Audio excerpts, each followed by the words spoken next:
Hello everyone, good morning. Good morning, sir. Good morning. Good morning, Good morning, sir. sir. Good morning everyone. Good morning, sir. Good morning all. Shall we start our class? Yes, sir. Yes, sir. So right, today we are going to discuss AWS project.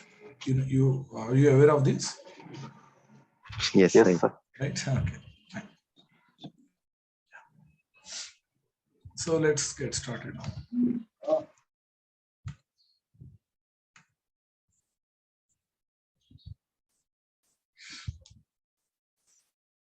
See, our project is all about building AWS infrastructure from the scratch. Okay, from scratch, we are going to create AWS infrastructure. Assume that tomorrow you get a job, okay, as a AWS administrator, and that company, for the first time, they are planning to go with AWS. For the first time, they are planning to go with AWS. So far, they were using physical infrastructure, and for the first time, they want to start AWS infrastructure. For that purpose, they recruited you, because that means you are responsible to create AWS infrastructure from the scratch. You are responsible to start AWS in that company. Okay, you are going to starting from creating account onwards. You need to do everything. No one is there to help you. You are the only one. Generally, that will never happen, guys. Many people will be there, but assume no one is there.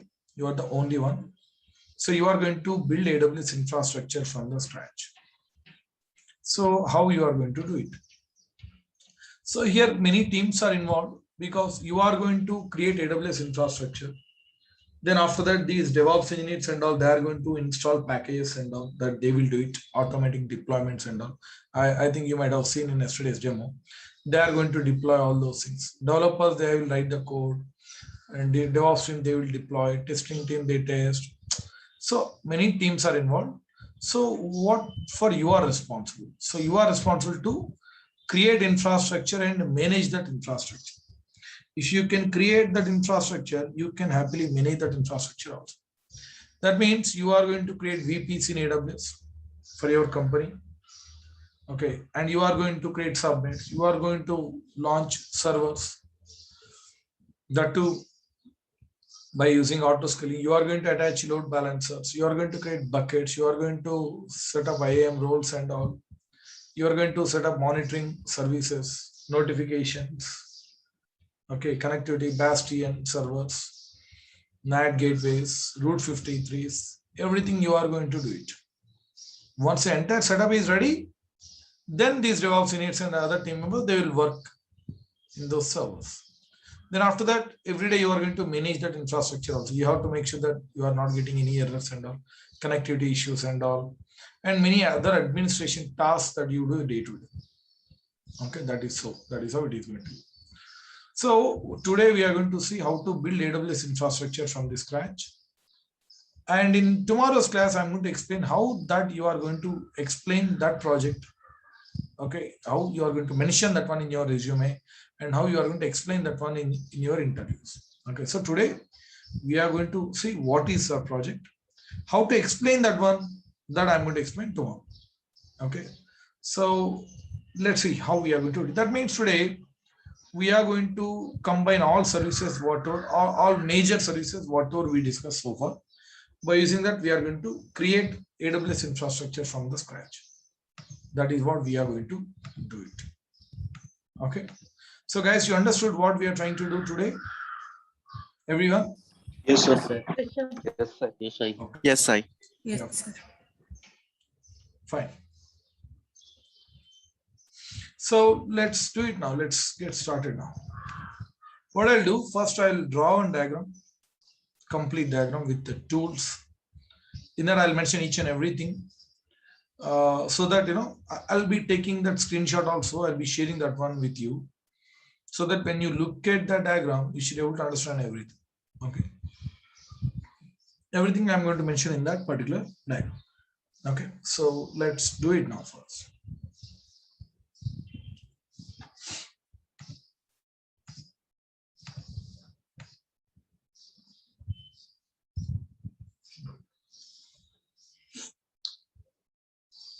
First we are going to create VPC. That is the first thing that we do, right? I'm going to create one VPC.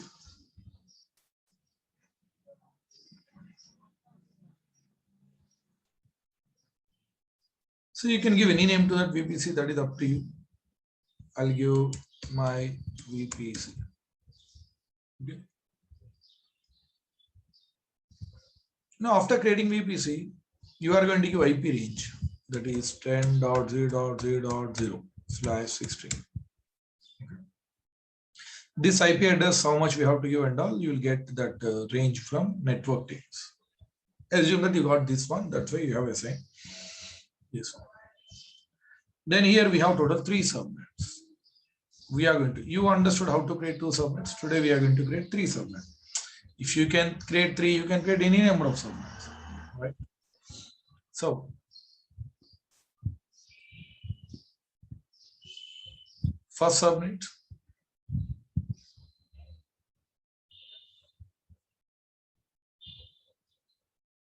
second subnet,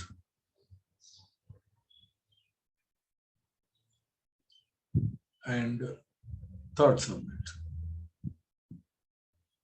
Total 3 subnets. Now you can give names. See, I'll give names like this. I'll make it out of 3. I'll make 2 as public subnets. So this is public subnet. Let's give a public subnet A. This is public subnet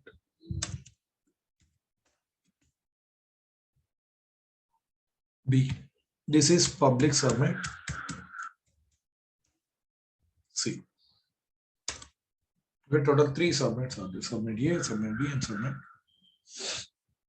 And you know, right, IP range we are going to give. So here I'll give as 10 dot, sorry, that is private subnets. Okay, sorry. The third one is private. 2 public, I'll make it 1 as private. So it is going to be private subnet C. Okay. Now here I'll give IP range 10.0.1.0/24. Here 10.0.2.0/24. And here I'll give 10.0.3.0/24. Those 3 subnets are right.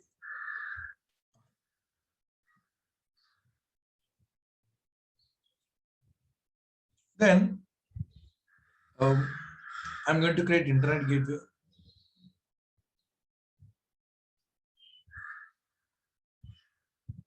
Okay, this is going to be my internet gateway, and I'll attach to VPC.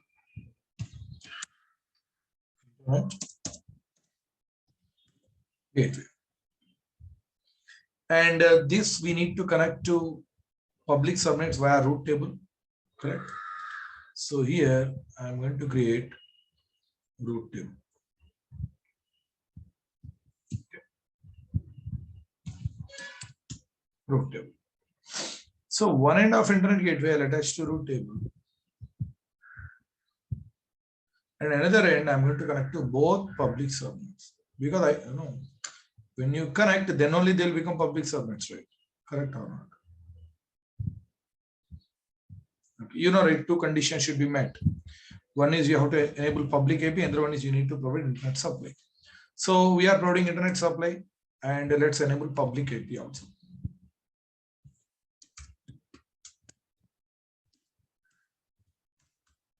Public AP, and here also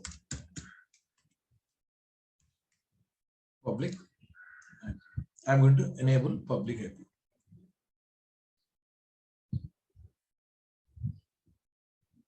Okay. Then I'm going to launch some servers. Okay, I'm going to launch some servers.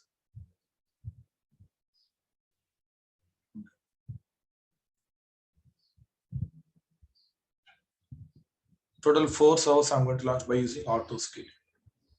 So if you can launch 4, you can launch any number of servers, right? You can launch any number of servers. There is no limit. So total 4 I'm going to launch. Those are going to be my web servers.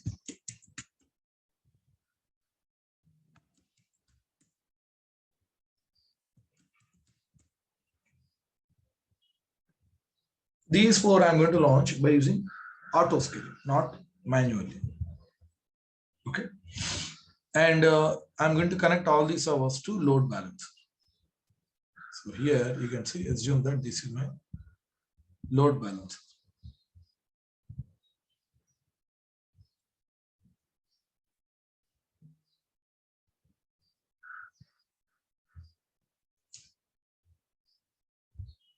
This is my load balancer.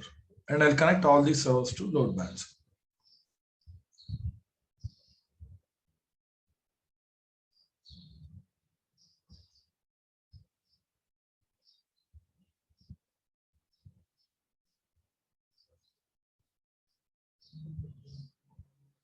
Okay.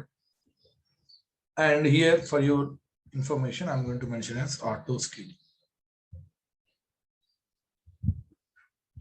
That means by looking at this diagram, you should understand that yes, this we are doing by using auto scaling. Okay.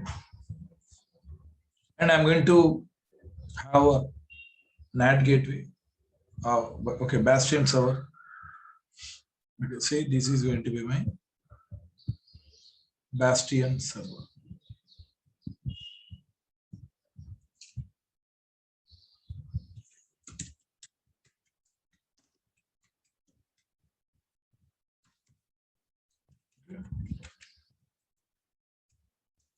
Bastion server. And also here we should have NAT gateway also, right? Let me have NAT gateway.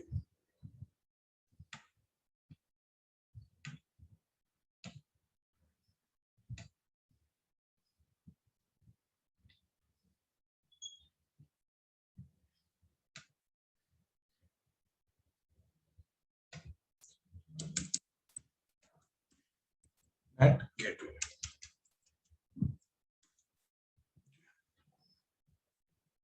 Now,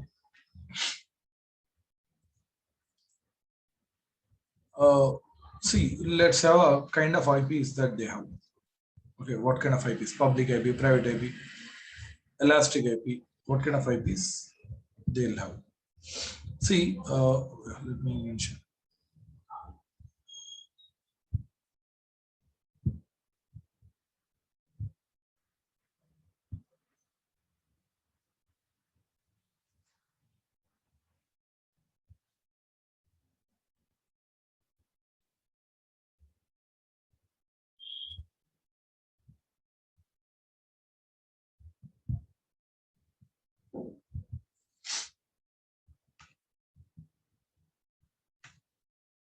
So, see, Bastion will have one public IP and one private IP. That already you know. Web servers also they have public IPs and private IP. Public, private. This also. Because this public subnet, right? That's it. And NAT gateway, it has elastic IP, correct? It is not going to have public IP. It is going to have elastic IP and one private IP.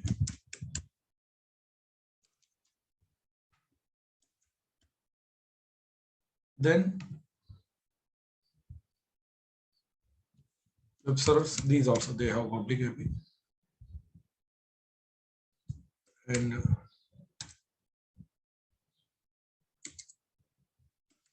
private IP, and here also public.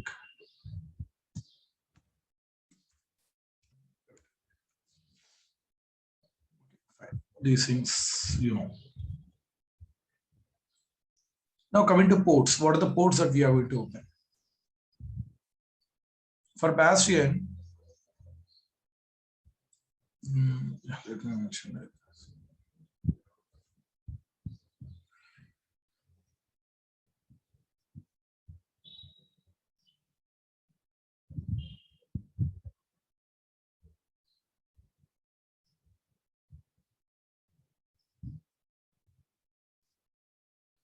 Bastion, we are going to open only SSH. See here, we are going to open only SSH, that too for me. Assume that I am the only system admin. I'm going to open only SSH. Coming to all web servers. Okay, all web servers, I'm going to open total 2 ports.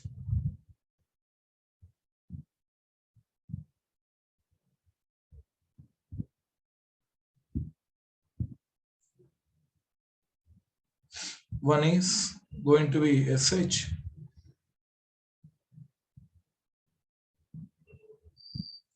another one going to be HTTP. Okay. That too, see, SH I'm going to open to only myself.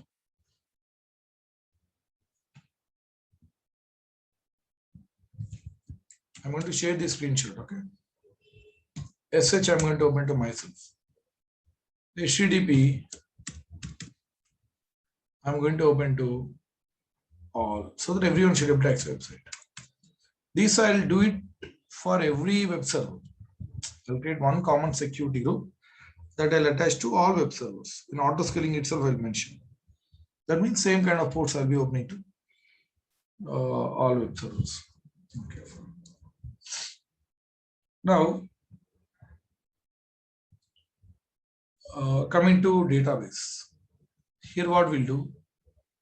Here I'm going to launch one database server.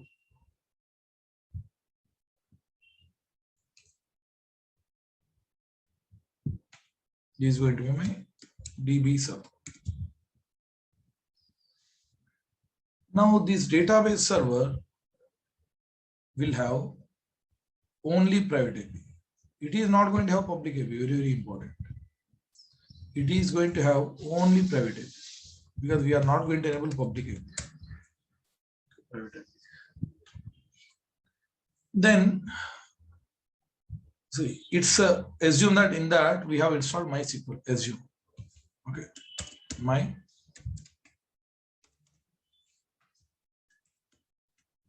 MySQL. We have installed MySQL, and we are going to open. Yeah, so MySQL we are going to open. See, this is MySQL port.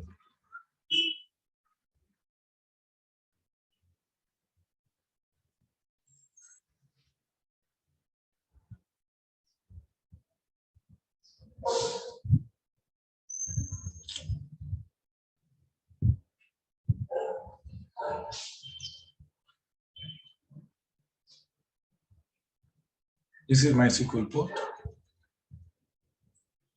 I'll be opening this one. This MySQL port I'm going to open to all public subnets, all, so that every web server should be able to pull data from my database server. Correct? That's why I'm going to open to both public subnets. You can see something like this. To entire subnet itself. And in fact, other subnets also. You can see.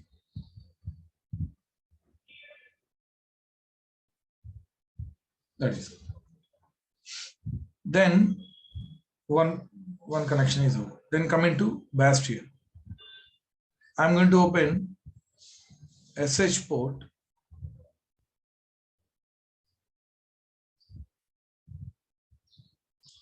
I'm going to open SH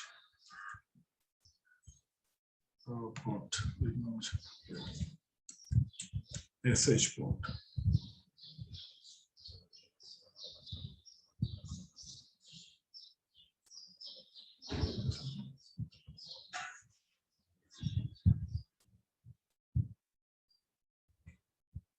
Okay. So SH port I'll open to only Bastion server. Only. That means here that is going to be something like this. So that only from Bastion we can enter into database server. This is the second connection. And coming to third connection, that is NAT. So for that we need to have one more root table. Correct? So here we are going to have one more root table.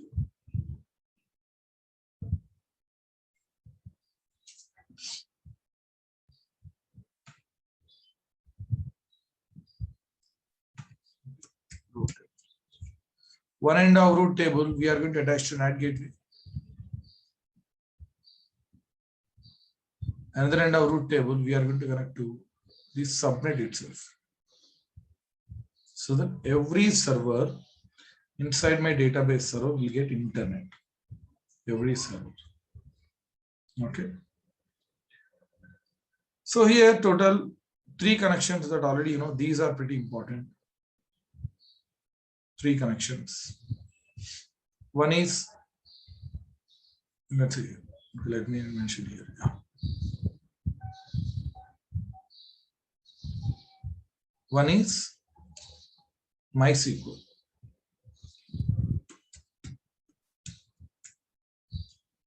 Second one is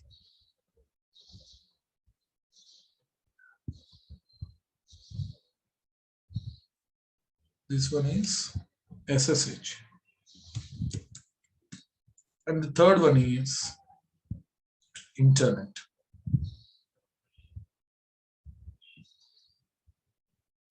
Okay. Third connection is that is for blue. That's why I'm writing in a color code. I'm giving color code. Okay. These are 3 important connections. Okay. Remember that these are 3 important. So here also I'll mention so that you understand easily.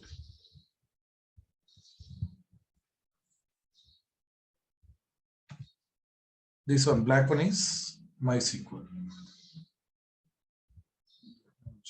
Yeah. MySQL. And pink color is SSH.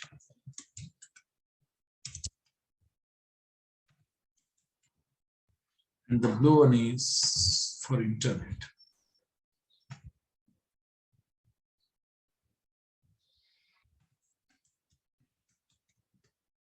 Okay, yeah, 3 connections. Now,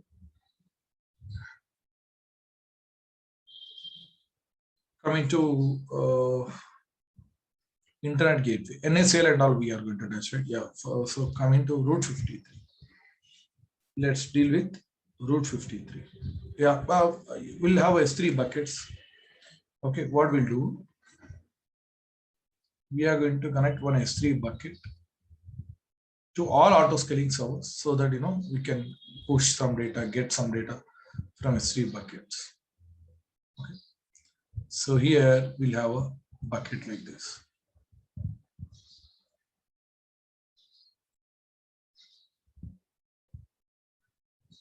Assume that this is S3 bucket.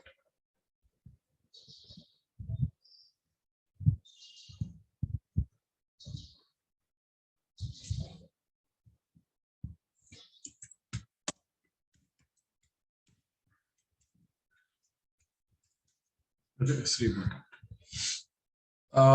These buckets should be connected to all auto-scaling servers. How we are going to connect? From EC2 to S3, we are going to connect by using IAM rules. Okay, by using IAM rules, and that too, I want every auto-scaling server should get connected to S3 bucket automatically. I want that should get connected automatically. So that I'm going to mention in that roles and all. I'm going to include in auto-scaling itself. So this is how they're going to get connected.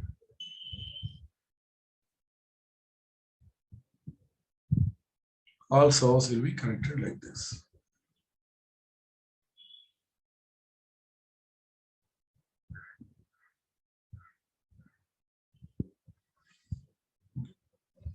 How we are going to connect? By using IAM roles. So here, these are going to be IAM roles. Here I mentioned. IAM role, that particular blue color roles. Then we'll have one common shared storage, that is EFS. Okay. That EFS you can attach to any number of instances, right? In fact, that you can attach to your bastion, every server, just to have one common storage. Okay. So here, yeah. This is, assume that this is EFS.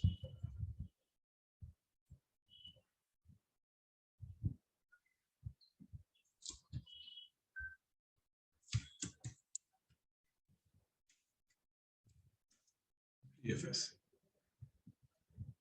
This I'm going to, this will be connected to all auto-scaling servers. That too, whenever auto-scaling launches any new server, these should get connected to that server also.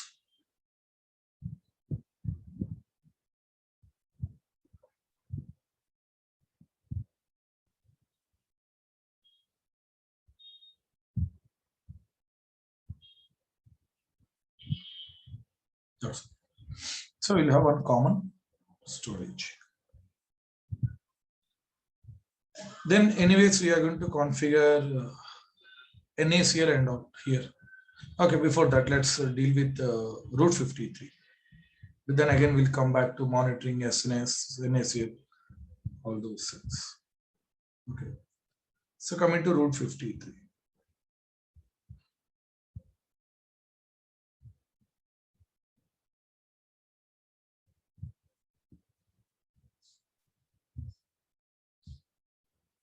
This is going to be my route 53.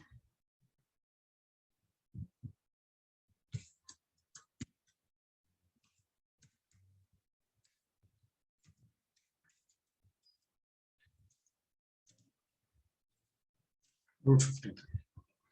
This I'm going to connect to my internet gateway.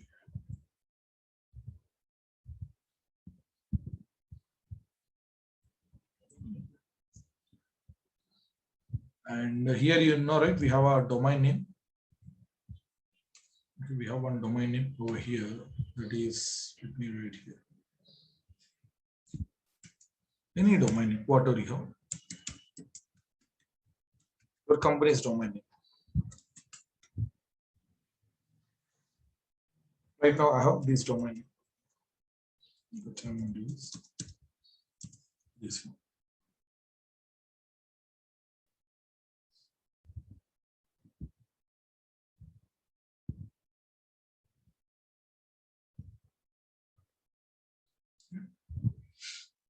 Now, here we can configure routing policies, right?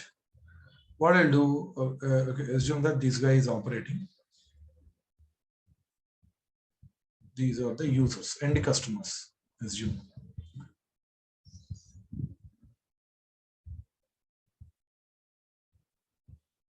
End customers. And he's operating this. He's using this domain name. Like we use irctc.com, something like this, right? So now here I'm going to configure a routing policy as, you know, right, different routing policies. I'll be configuring this as failover routing policy, failover. You can configure whatever routing policy that you want because already you are familiar with all routing policies. Okay, in that failover means we can make one VPC as primary, another one is secondary. So I would like to make this one as primary. This is my primary. Primary.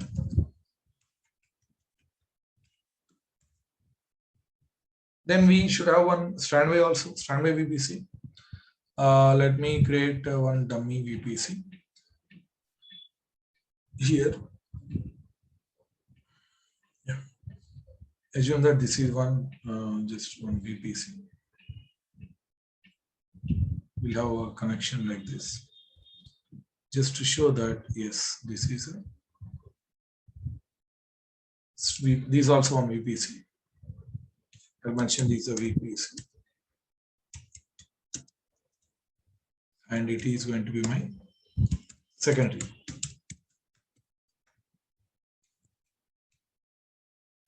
Oh, sorry.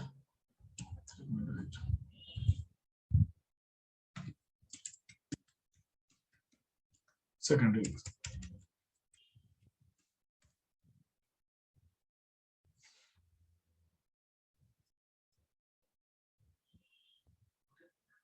Now,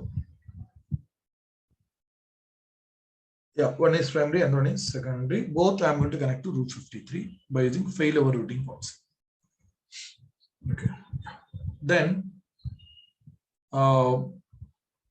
we are going to have notifications, correct? Okay, let's have notification SNS. So here mainly we are going to configure notifications at two levels. One is at auto scaling.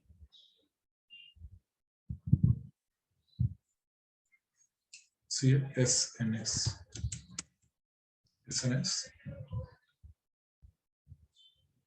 This is going to be at auto scaling level. Okay. And one more place, that is failover. Here whenever my region goes down, fails, I want one notification. That's why I'm going to configure here also.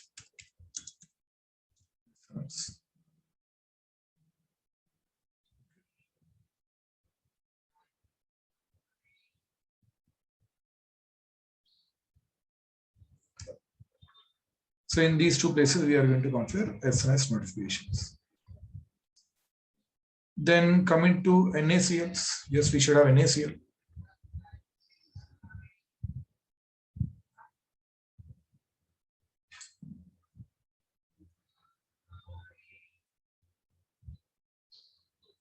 Okay, so one NACL I'll be connecting to both public subnets. So let me mention that. One NACL I'll be connecting to both public subnets. You can do it, right? One NACL you can connect any number of subnets, but one subnet should not have more than one NACL at it. This I'll be connecting to both subnets. Okay, that is it. And one more private subnet anyways that will be there, but that's we don't use much, which is actually not required. But let me just show you this. This is one more NACL which will be connected to private subnet.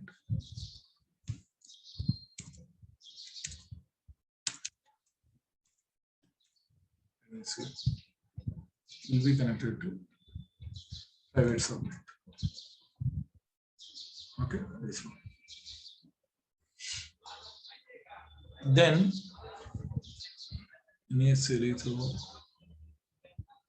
then yes, we are going to add other things also, like CloudWatch monitoring. We are going to see. We just I'm mentioning here.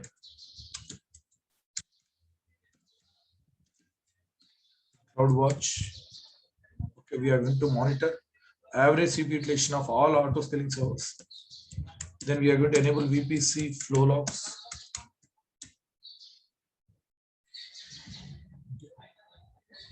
These we are going to just I'm mentioning so that you should understand that yes, we are going to include those. And CloudTrail also let's mention here. CloudTrail also we are going to use. CloudTrail. I mean, just we can see the logs, what actually we did from the scratch. But also we can able to verify. Okay, so let me verify whether everything is correct or not. Yeah, since all are ready. Okay. Yeah. Primary, secondary, SMS. Okay. So here let me mention the list of major services that we have included. See, few services you can't include because Elastic Beanstalk, CloudFormation, those as per the requirement that you use. See, Elastic Beanstalk is there. I can't mention that one in project, right? Elastic Beanstalk, whenever developers they give any code, what do? You deploy that code in Elastic Beanstalk. That you do then and there. These are one of the day-to-day tasks that you do. Okay. So here in project, what are the major services that we have included? Let me give the list of services that we included. Okay. The first one included EC2. Second one, Elastic Load Balancer. These are the major things. Auto scaling. And fourth one, S3. And the fifth one, IAM roles and user creation, group creation. Those anyways you do in a day-to-day basis. Okay, creating user accounts. That I need not to mention actually. Then mainly VPC. Then SNS. Then EFS.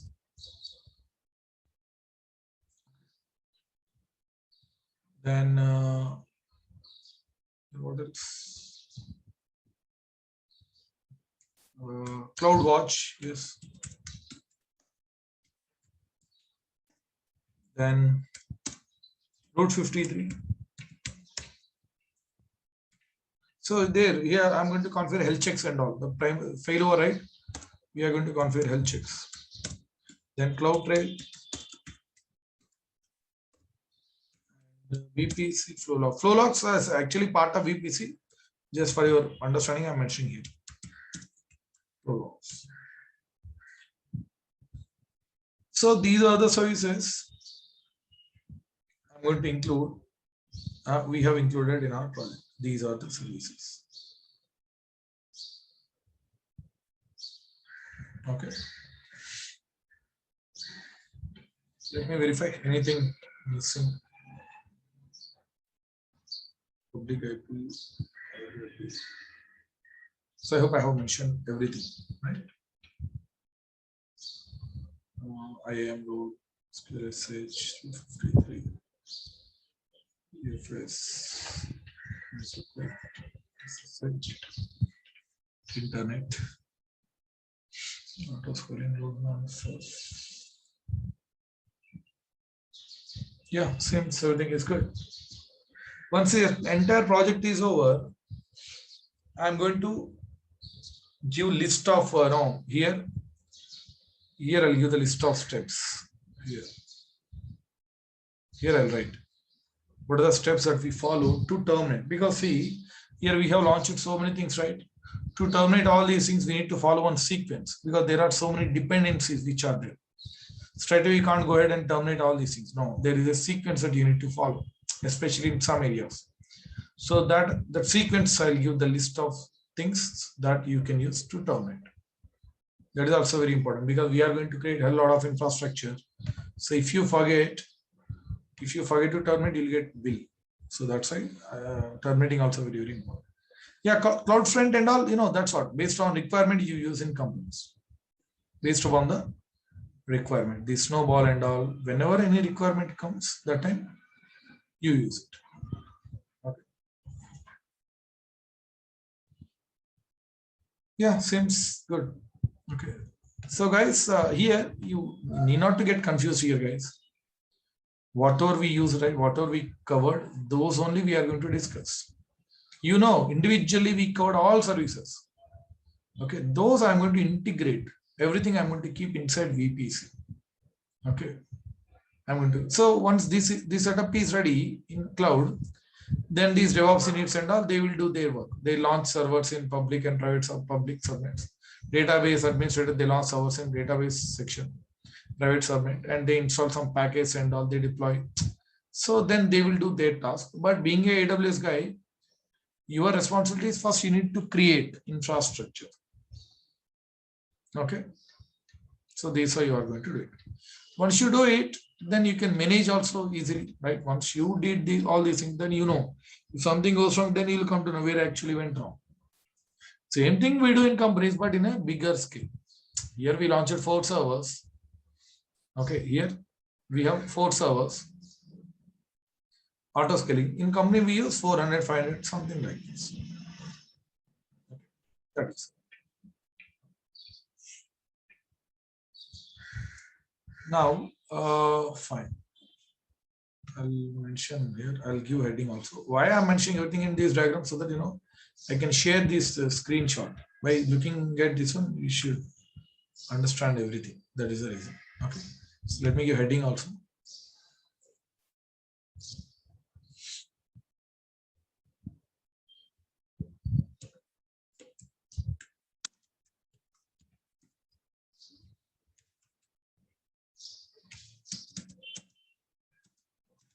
AWS project.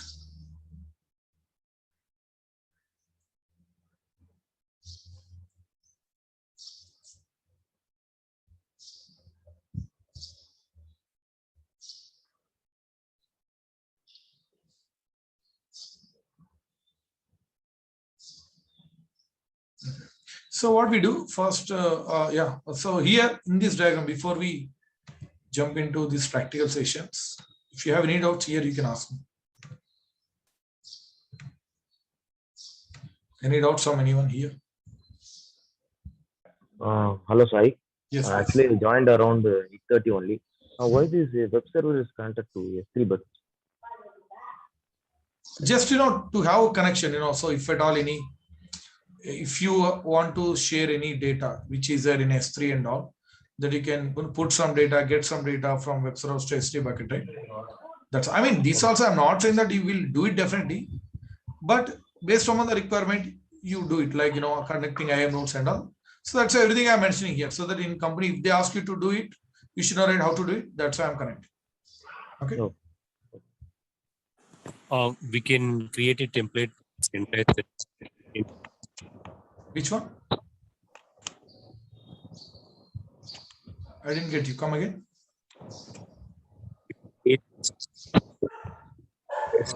Since your voice is breaking completely, can't hear you. Yeah, go ahead. Sir, this S3 bucket is common to all web servers? Not one S3 bucket. Actually, we are going to create a IAM role. One end will give EC to access, another end we give S3 full access. So that means from those servers, you can access any number of buckets. Just I have, for example, I have shown you one bucket. I'll give S3 full access, then you can access any number of buckets. But in fact, you can create buckets also that you can do. Okay. Sir, we are, near root 53, we are giving failover. How can we address it? Okay. How can we can address that failover?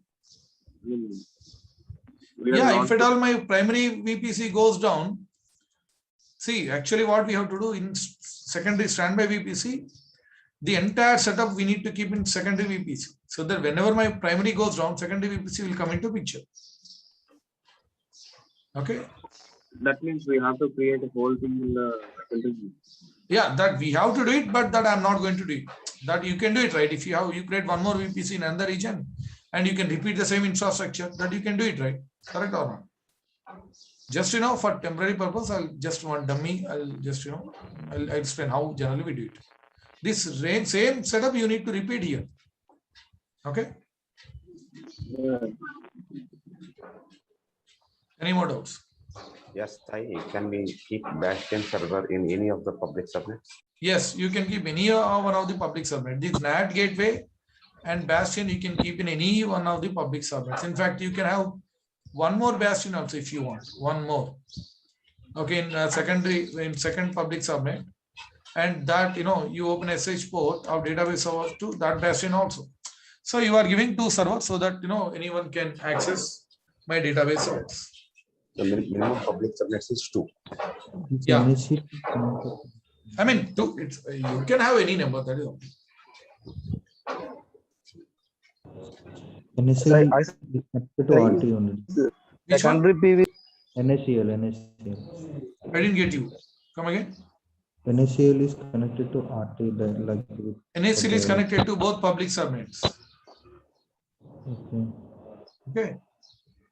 This server. Huh? Sai, usually from RT, RT to NACL only we connect, right? So here you are connected directly with subnet NACL. No. NACL we connect to subnet, right? Yeah, that is okay. But so the request come from through RG, then RT, then through NACL only will connect with subnet, right? No. NACL is just a security at subnet level. That is not related to root table and all. Okay. Okay, just NACL is a security at subnet level, right? That just we connect to subnet. That's it. Okay. Hello, Sai. There is only one private subnet. Yeah, you can have any number of. And what about database? Yeah, we will have. In that place, you could have any number of C. Suppose what you need to do, if you have one more database server, then what you do, same MySQL board, SH board. MySQL board you will open to all subnets. SH board you will open to Bastion. Same repetition. Even if you launch any number of servers, concepts are pretty same. Okay. Size. It's for the server side. Container VPC is set up all those manually. Which one? Come again.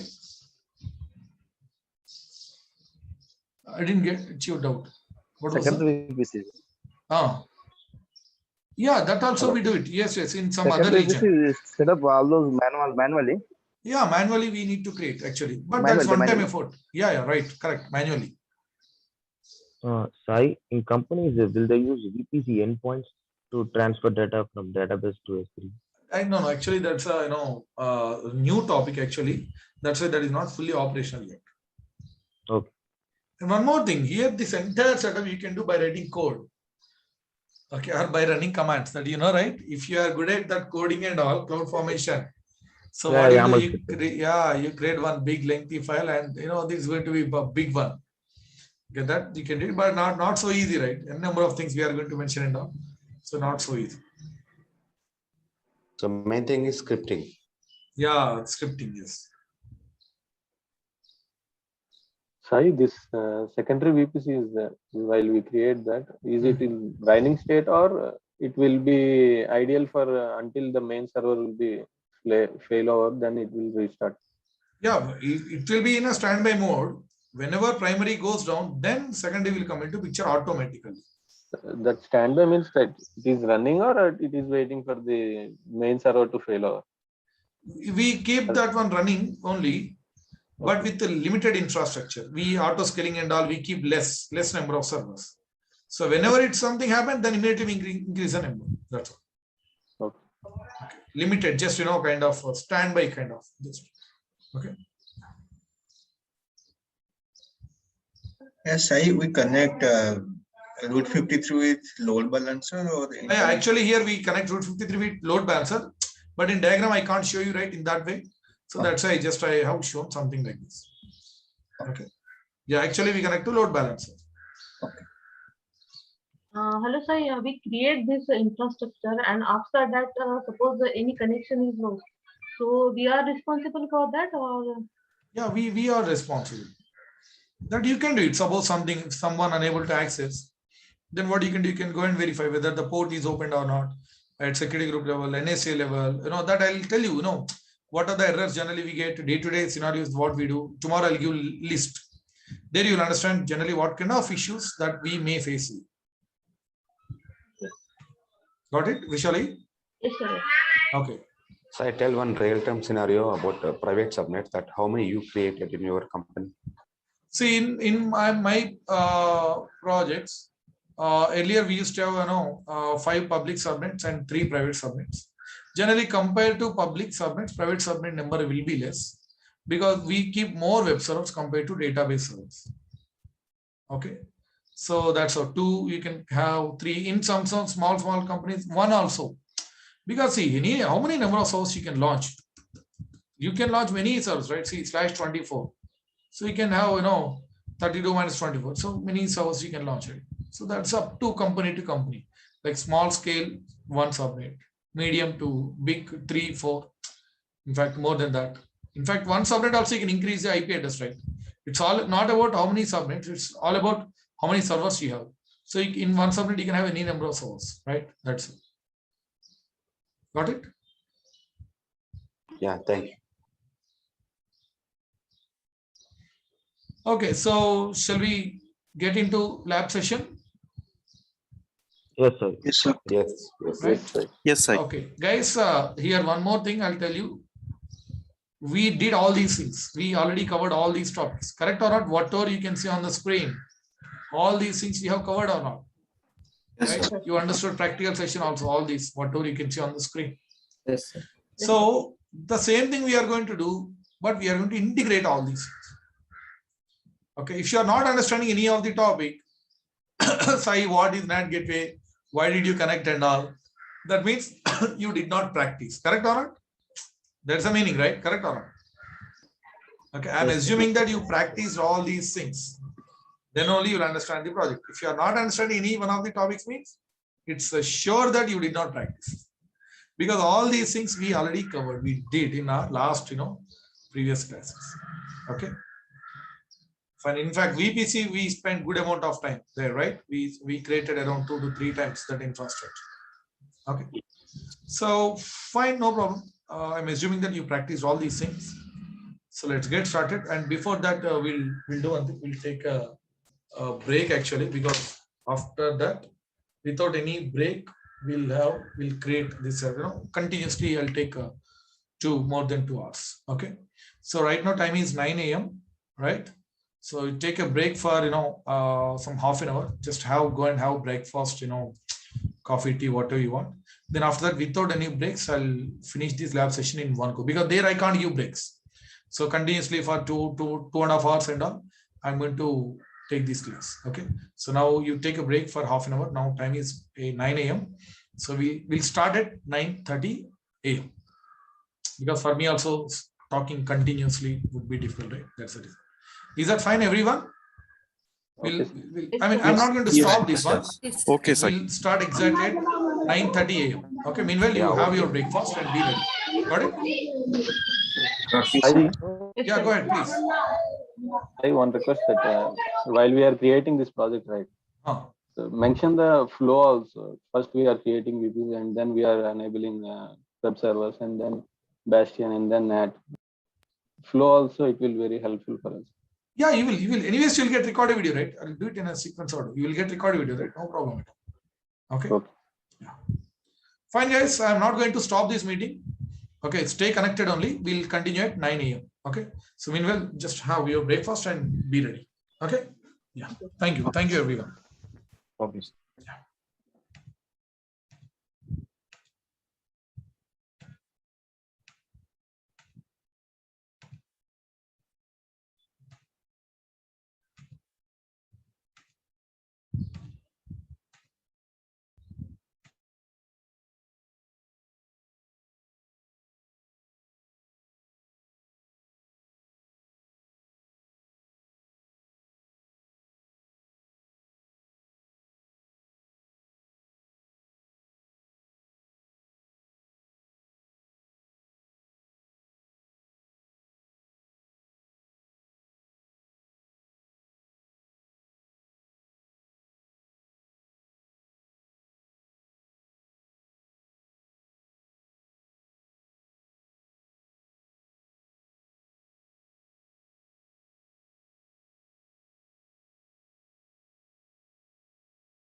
Okay, guys, are you there?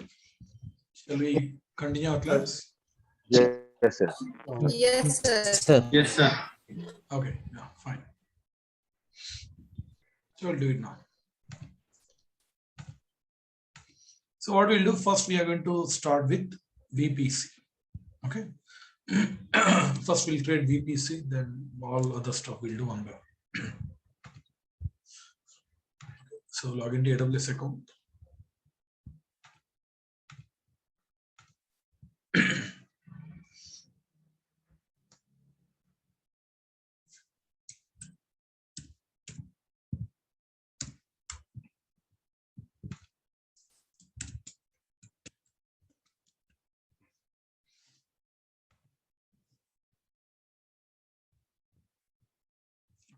So we'll do one thing as we'll do this one in North Virginia, because that is the region where each and every service works always.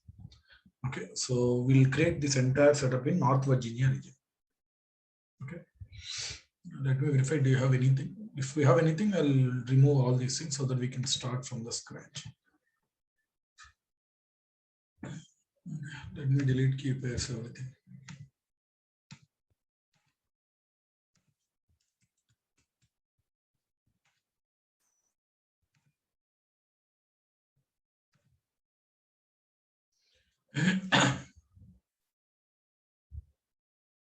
Yeah, so I'm in North Virginia.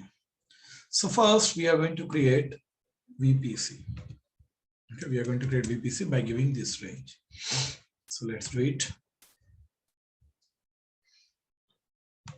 Go to VPC.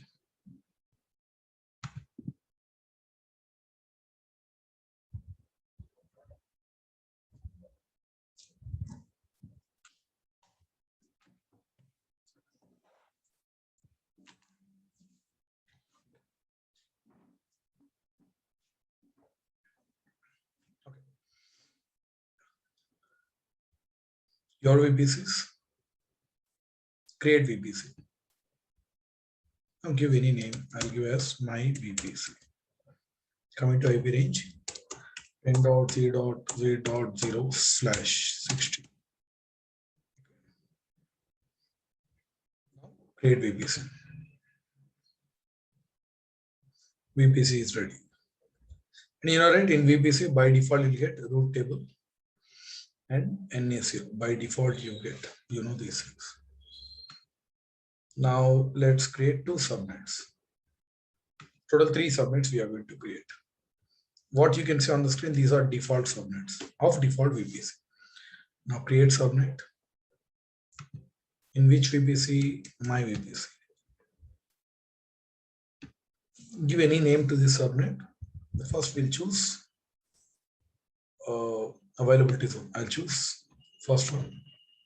Then 10.0.1.0/24. Coming to naming convention. First you paste this IP range, space, hyphen, space. Then give this region name, US East 1 year. Yes, East 1 year. That's it. Create subnet. Okay. Then let's create 2 more subnets. Create subnet. My VPC.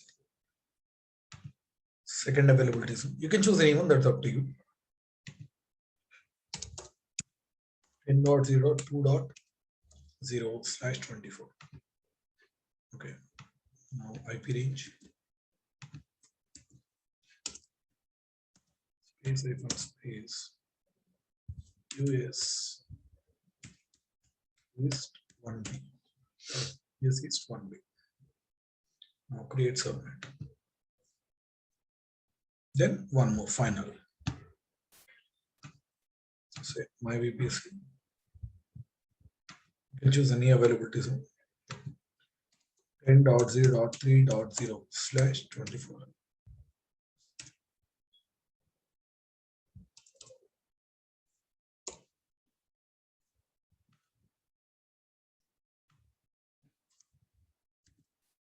QIP space hyphen space US East hyphen 1B 1C. Okay. Yes, East 1C. That's it. Now create subnet.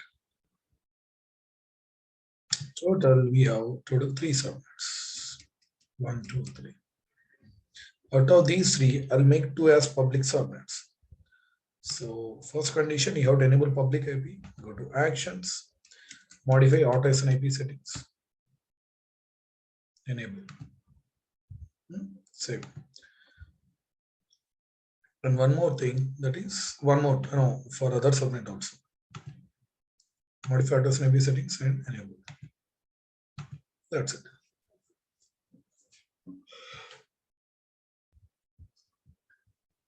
Then to our public subnets, right? Then one condition is over. We need to create internet gateway, then root table, then we need to connect to both public subnets. Okay. Let's do it. What internet gateways? Create internet gateway. Give any name. I'll give my internet gateway. Okay. Now create.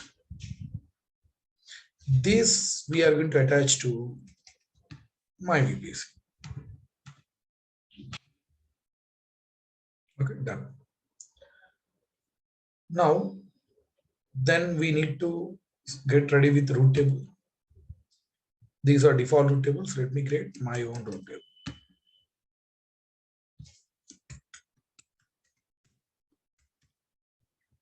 Internet root table. Because I'm going to connect to internet gateway, right? That's why I'm giving meaningful name in my VPC. Now create root table. Fine. Now, one end of root table I need to associate with both subnets, and the end I need to connect to internet gateway, right? Let's do it now. Subnet associations, edit subnet associations. Now both public subnets 1 and 2. Okay.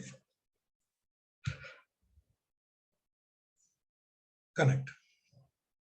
Then coming to roots, edit roots, add root. Okay, here what is my target? Internet gateway. Then select your internet gateway and give IP range. You know, right? Whenever we deal with internet, we have to give this IP. Blindly mug it up. Okay, 3.0.0.0/0. That's it. Save changes. Okay. Fine. Now, my both subnets became public subnets completely. Okay, public subnets. Yeah. Then after that, let's have a NAT gateway also. Okay, we'll create NAT gateway, then we'll have root table, then we'll connect to private subnet. NAT gateways. Create NAT gateway. Now give any name to this NAT gateway. I'll give my NAT gateway. Which subnet will choose any one subnet, any one public. We'll go as per the diagram. That's why I'm going to choose first public subnet. Okay. So allocate elastic IP. That's it. I have elastic IP. You can say this is a NAT gateway is elastic IP. Now create NAT gateway.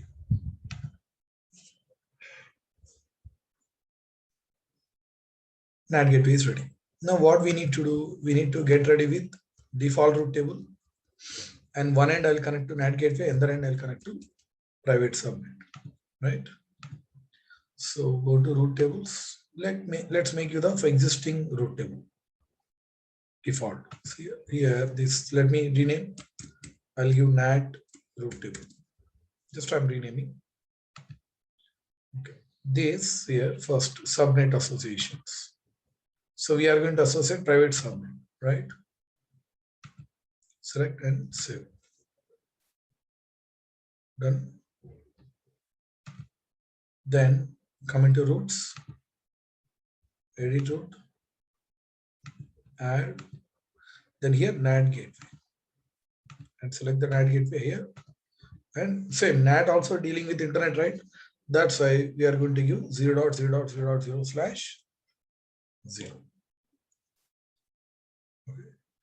Now save changes.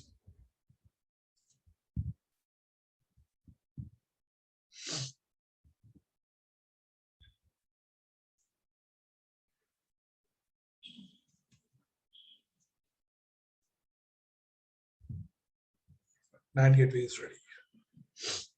Then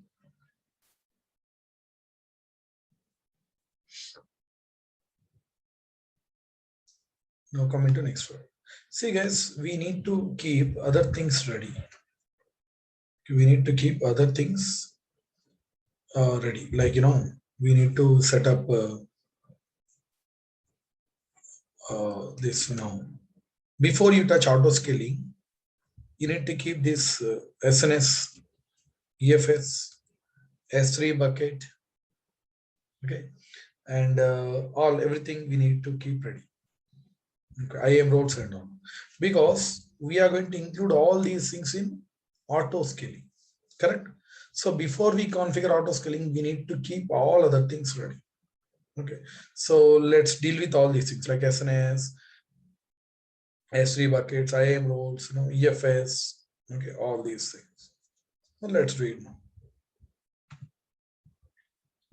Coming to SNS.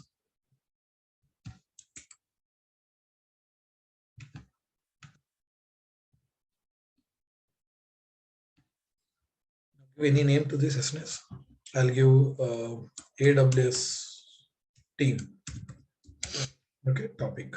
Next. Then here, remaining all our option that create topic. Okay, now we need to add subscription, right? So create subscription. What I'll do here, I'll add my own email. I would like to have a notification in the form of email, and let me give my email. Assume that there is only one subscriber as of now. And you know how to add multiple subscribers. You give comma space, one more, comma space, one more, like that. Okay. Create subscription. Now for that, I need to accept this subscription, right? Fine. So let me open my email and let me accept that invitation.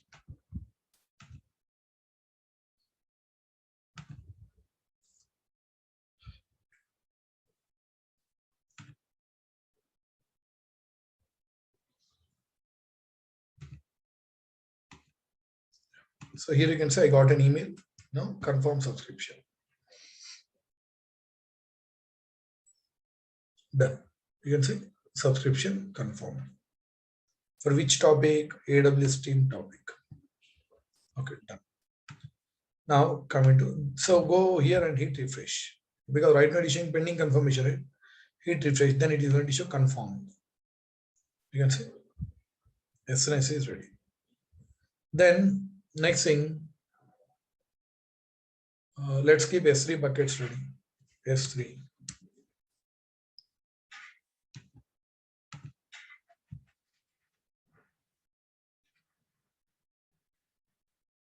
Already showing one bucket. Guys, do observe carefully here.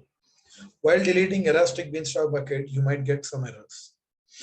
Okay, so if you want to delete this one, straight away you try to delete it, it may not work. Here, when I click on empty, okay, let me try to delete. It might throw some errors. Okay, it is empty. Now let me delete. For confirmation, you have to give bucket name, right? Give bucket name, delete. Yeah, see, it is throwing an error. So if you want to delete this bucket, what you do, go inside this bucket and go to permissions. You can see bucket policy. Here you can see, right? In a JSON script. This is the example for JSON script. What you do, you delete this policy. Delete. For confirmation. Delete. Now delete. That's it. Now go back to bucket and you can delete this bucket. Now it will work.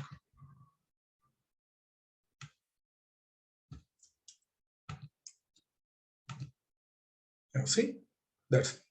Okay, now let's create some buckets. Create bucket. One bucket we need to create for VPC flow logs, correct? So let's create one bucket. Flow hyphen logs hyphen some random characters. Okay.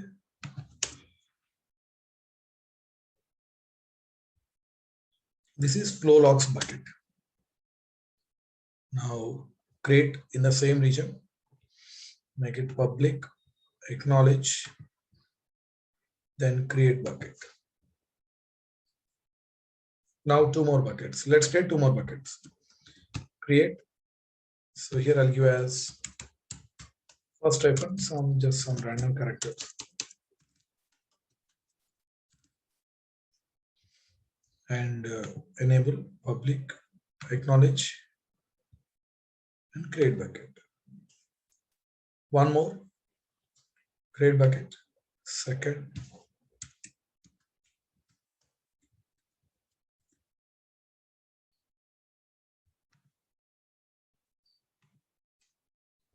So total, I have created 3 buckets. Okay, 3 buckets. Fine. Now what we'll do? Let's enable VPC flow logs now itself, because to capture those flow logs it takes time. Correct? That's why we'll keep these things now itself. Let's enable so that by the end of this project we can able to see all those logs. Okay, so how to enable flow logs? Go to VPC. Now select your own VPC. Then actions, create flow log. Now here, these names are pretty optional. Now I want to have all traffic. I want to capture. Okay, here I would like to send these things to S3 bucket. Now where is my S3 bucket? So this is flow logs bucket, right? Let's go back. Yeah, select the bucket and copy ARN. Okay, now paste the ARN here. Then that's it. Create flow log. Done. Okay, S3 buckets are ready. SNS notifications are ready. Then we are going to deal with IAM role. Okay, IAM.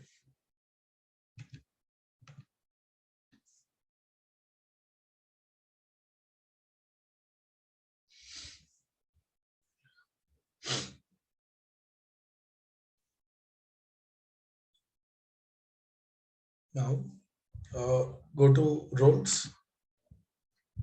So here the role which we want, that is EC2 to S3 full access, right? Now here create role EC2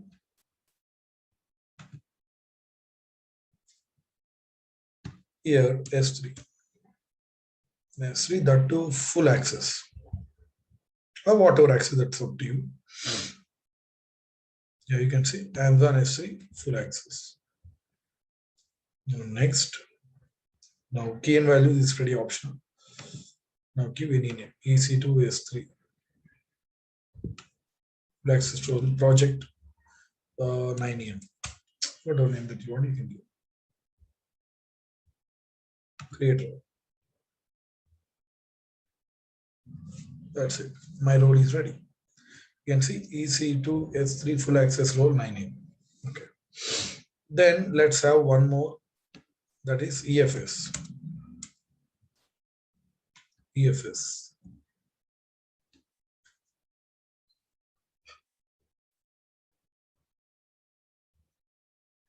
Create file system. Now give any name. I'll give my EFS. My EFS. See, this EFS you are going to create in which VPC? My VPC, not in default. Okay, this is important. My VPC. Okay. Fine, that's okay. Just click here next. Create. That's it. My VPC is ready. Okay. Give some time so that your give some time so that your EFS will be ready. And one more thing that we need to do, that is See, you go to your VPC, select the VPC, go to actions. You can see edit host name, edit DNS host name. Yeah, here you have to enable it. In order EFS to work, we have to just enable it. So just enable it. Okay, don't worry about it, just enable it. Host name and resolution. It is already enabled, so no problem at all. So enable these two. If at all they are not enabled, then EFS will work. Okay. Now hit refresh. It takes some time, some couple of minutes, so that it will be ready. EFS is ready. Then we need to create one security group also. I'll tell you what is the purpose of security group later on. Let's create one security group.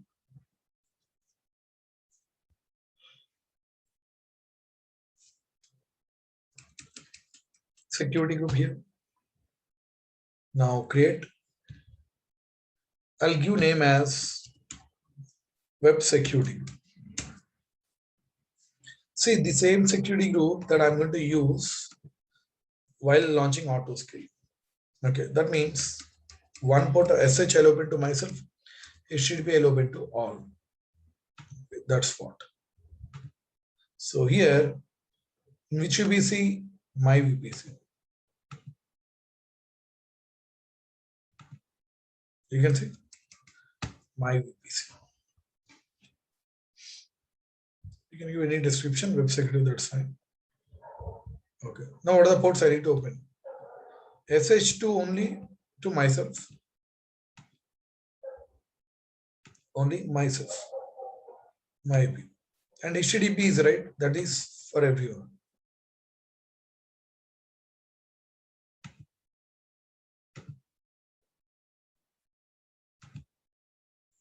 Okay. SH to myself, HTTP to everyone. Okay, the same security group that you can able to see from here. This I'm going to attach to auto scaling. While launching auto scaling, I'll use this security group. Now saves, create security group. Okay, description is not there. Yeah, you give any description. Okay, now it's fine. Now create security group. Okay, so we kept all things ready. Okay, mainly 4 things guys: SNS, S3, IAM role, EFS, and security group. Now what we'll do, we can proceed with auto scaling, load balancers, auto scaling, all those things. Okay, now let's get ready with our first load balancer. Now go to EC2. Here you can see load balancers. Create load balancer. Oh, see, they modified this one again. The images and everything, right? Application load balancer, network load balancer, gateway load balancer. They modified this concept. Classic is there. Yeah, it is there. Okay. AWS will be retiring the classic platform on 8/15/2022. Okay. So yeah, 1 more year. After 1 year, from now onwards, after 1 year, there won't be any classic load balancer. They're going to remove it. After that, we have to use 1 out of 3. But you can choose any. All are pretty same. See, they're giving 1 more year, 1 more, because already our infrastructure is running on this load balance, right? Suddenly, if they remove, then there will be a problem. Correct or not? So that's why they have given this much of time. So we have 1 more year is 2022 October. Okay. August. Okay, August. Okay. So fine. Anyways, create load balancer. Okay, these options are same, right? Here you don't find any differences. Give any name to this load balancer. North Virginia load balancer. Okay, I'm giving yes, North Virginia load balancer. In which VPC? Here, my VPC. That means now onwards, wherever you see default VPC, there you convert to my VPC. Now here, that load balancer should be connected to servers, which are there in only public subnets. I'm repeating. Load balancer should be connected to servers, which are there only in public subnets. So it is asking, say, what are the subnets that you want to connect? So the load balance will be connected to the servers in those subnets. So 1A, right? Add, and 1B also, right? Add 1A and 1B. That's it. Now, next. Now here, I am going to choose web security group because already I know that HTTP is opened. That is what we need for load balancer. But apart from that, I'm going to select one more security group. That's a default one. Why? Because EFS is taking default security group. My EFS is taking default security group. That's why I'm going to keep EFS, load balancer, and all web servers. One common security group. That's why I'm going to take select default also. Then coming to health checks, you know, right? These are minimum numbers. 2522. Minimum number empty. Then add EC2 instances. So right now we don't have any instances. That's why I'm not going to add. Then next, so give key value, any tags if you want. No, review and launch, create. That's it. Okay, and close. Okay, so my load balancer is ready. Okay, then we need to deal with the launch configuration. That's our launch template first, then only auto scale. So go to launch template. So from where you'll get launch template, here you can see. So while configuring these things, we are going to include all other things like, SNS, this IAM role, IFS, everything. So let's create launch template and give any name to this template. I'll give my launch template.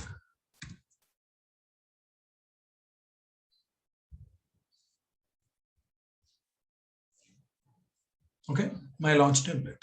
You can give any version, I'll give as one. So here, yes, provide guidance so that it will show what are the fields which are mandatory. Now here we are going to choose Amazon Linux. Every auto scaling server should have a T2 micro. Key pair, yes, already we have key pairs. No, we don't have key pairs. Let's create one new one. You give any name. I'll give as 9am Pro. 9am project. Now create key. So this key I use commonly for all servers. Then security groups. Yes, one is you have to take web security group. Apart from that, default security group also, because EFS is in default security group. Okay. T2, did we choose T1? Oh, sorry. No, thank you. T2 micro, yeah. Thank you. Okay. T2 micro, key pair I have selected, security groups. I have selected default as well. Okay. One is default security group, that because EFS is there in default. And another one is web security group. Okay, so that all HTTP will be open to all, SSO will be open only to myself. Storage volume, just to change anything here. Okay, here. Okay, I'll make it as 9. Any small modification, okay, that will be included in the storage. Okay. Now required tags and all which are not required. Now additional details. Okay. Here you can see IAM instance profile. Here we are going to choose IAM role. You can see EC2 S3 full access IAM role. So that this will be attached to every auto scaling server.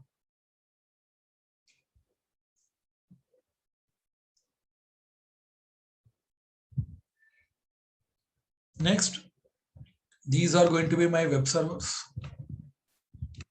Correct. That's why I'm going to paste web content. Let me get that content.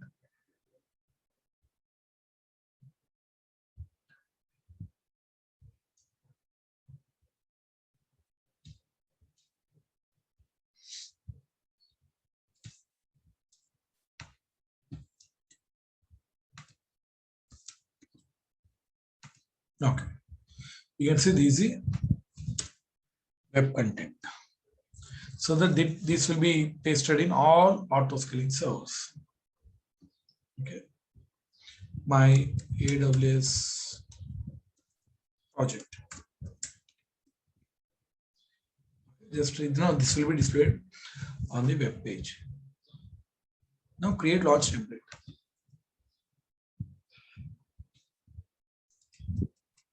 Oh, sorry. One small thing that we missed. That is, see here. Let's I don't think so. We'll get edit option. Edit, but we can't do it. One small thing that we missed. Let me delete, guys. Let me do it again.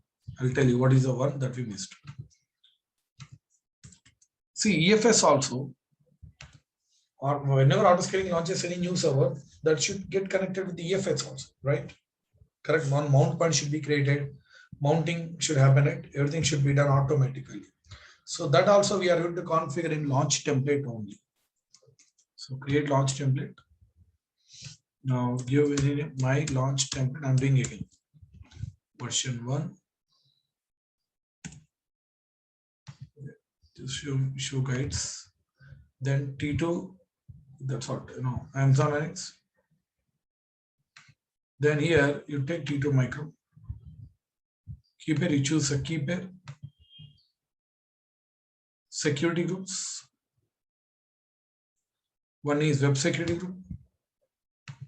Another one is default. Okay, web security group and default.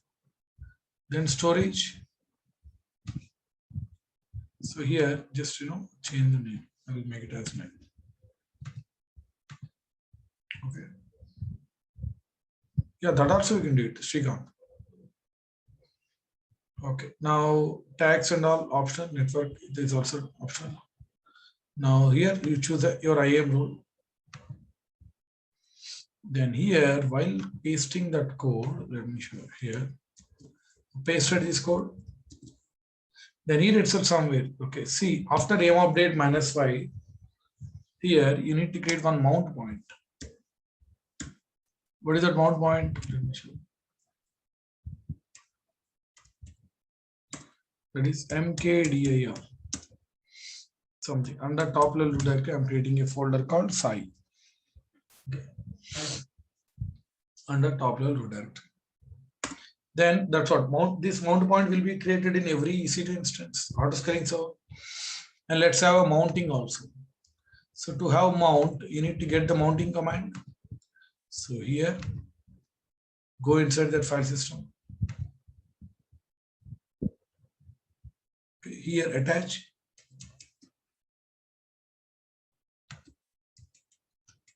Get this mounting command, and that I'm going to paste over here. See, sudo mount -. But the problem is the mount point, whatever we created, that is different from the one they are giving. So remove the one they are giving here and give our own. What is our own mount point? Under Sai. Under top level directory, my mount point is Sai. Okay. So this command is very, very important here, so that whenever autoscaling launches any new server, in that server, this mount point will be created and mounting happens automatically. Now create launch template. Now view launch template.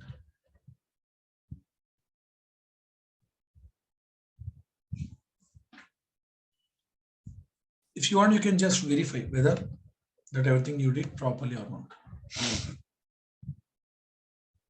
Oh, here is it showing anything?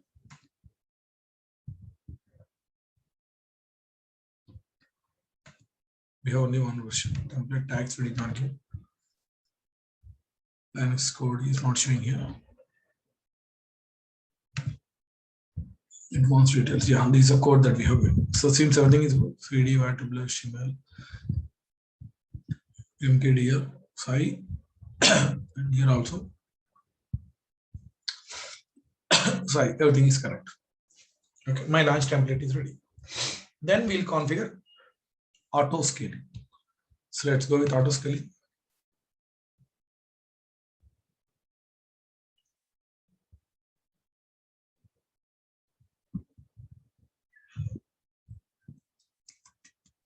Here you can see create auto scaling. Click that. Now you are creating this, you give any name. I'll give my auto scaling groups. This auto scaling you are creating from which template? My launch template. This we are doing from my launch template. Then the next, click here, next. Okay, so this will be created in which VPC? My VPC. This auto scaling. Everything happens in my VPC.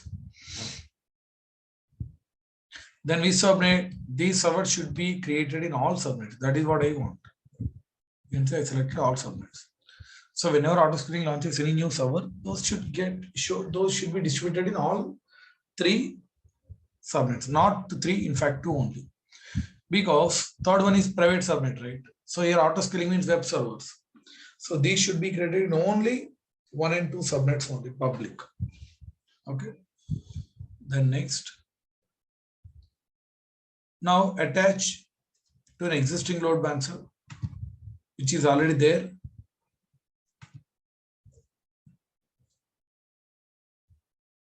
You can see choose from classic load balancer because ours is classic only, right? Then you select your load balancer, that is North Virginia load balancer. Health checks, just that's it. You can give 150. That this also already we covered. ELB is checking the health of instances. Okay, so I'm giving 150 seconds. Then next. Now coming to desired capacity and all. Desired I want 4. Minimum I want also 4. Maximum I would like to have 10. So this will be started with the desired capacity. Okay, right now my desired and minimum both are same, so it will start with 4. Okay, that's it. Now click here next. Come into notification. Yes, we already configured notification. SMS is already there. So add notification.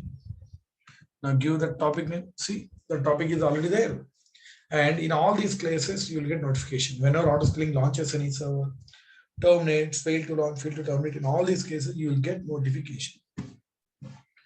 Then next, then tags, we can give any tag name. I'll give as tag as name web server. Okay. So that every auto scaling server will have the same name. Web server. Now next. That's it. Fine. It's a review and verify stage. Once everything is ready, then click here, create auto scaling.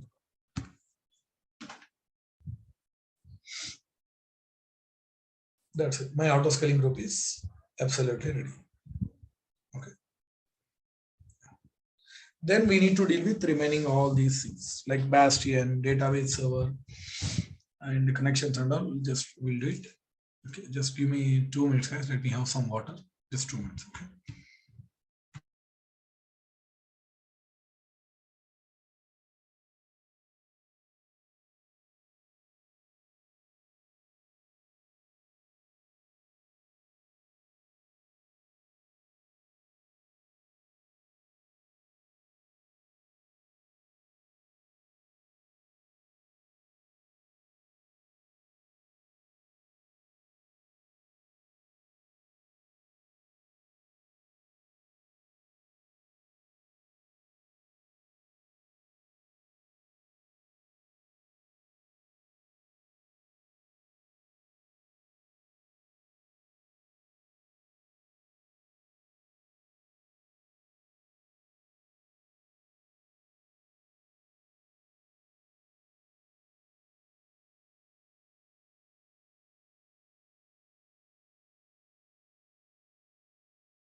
Okay, so my auto scaling is ready. If you want to verify, just go to servers. You can see all 4 servers are running and all are having the same name. That's what web server. Okay. You can verify website which is running in this source. You take any one server, you take public IP, paste here. You should be able to see web content.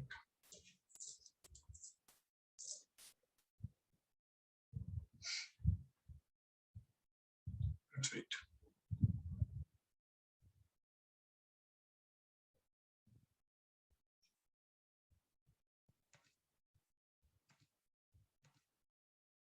Why? Content. So let's verify whether security group that we attached properly or not. Security group. Yeah, web security group is there.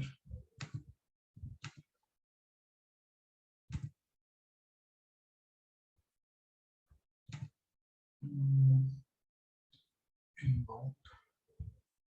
Right? No security group. Web security group. You're not seeing anything here. Oh my God. Security groups. Is the web security group right? Go to inbound. Why it is not showing anything? Achha, I think we forget to save that rule after adding the rules. Okay, so let's add rules. Okay, edit inbound. Here we don't have any rules itself. So here, let's open SH only to my IP and HTTP. You are not getting website means something now with the security group. HTTP, I'll open to all. Now save. Now fine. Now it should work without any problems. Hit refresh. Yes, you can see it is working fine. So this is common for all EC2 instances. You take any instance, you should be able to see that website. Let's see, I'm pasting some other instance. You can see like that. In fact, our load balancer DNS stream also, if I take load balancer DNS stream also, it should work. You can see, go to load balancer. Okay, this load balancer get DNS stream and paste over here.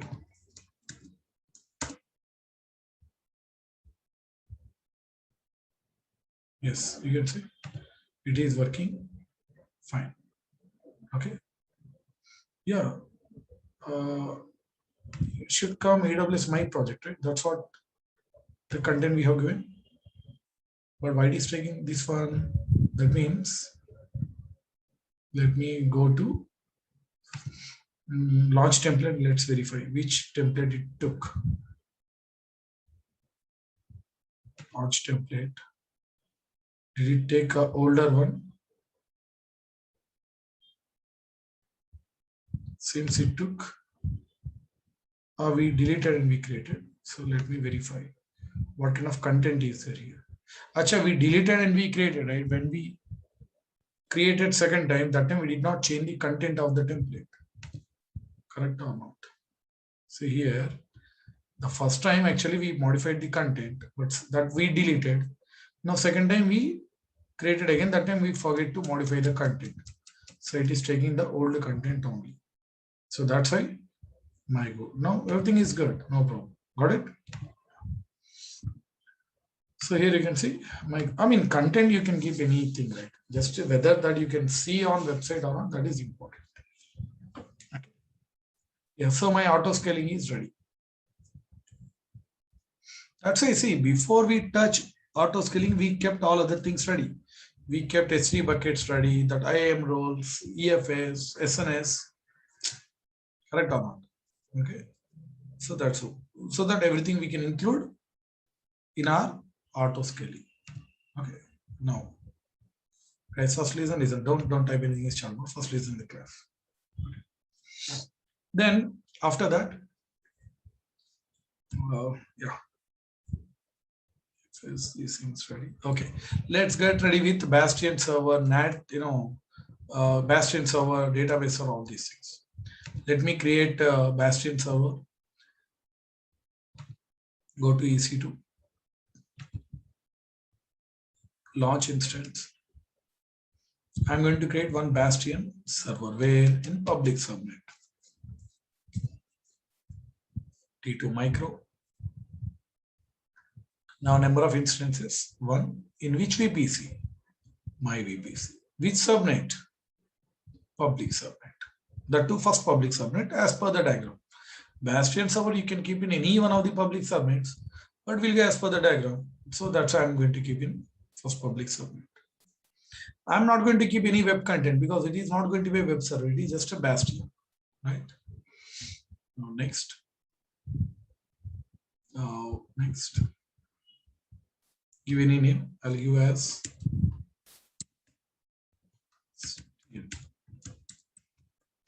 Bastion server. Next. Then let's create a new security group. Bastion security group. Here, SH, I'm going to open to only myself. That's it, not HTTP. Because inside we don't have any web content, so there is no need of opening HTTP. So only open SH, that to myself. So here SH only to my IP. Got it? SH to myself, my IP. Now click here, review and launch. Verify all these things and launch. Now here, select the key pair. Launch instance. I'm keeping common key pair for all instances. Okay.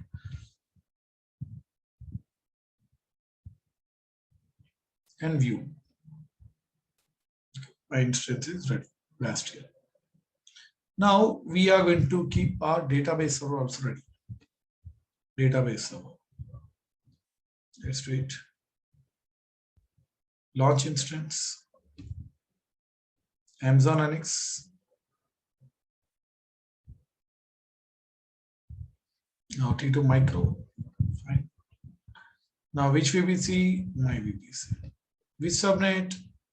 See, private subnet, because there I'm going to launch database server, right?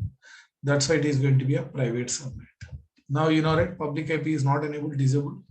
Yeah, that is how it is. Now next, 8 GB is fine.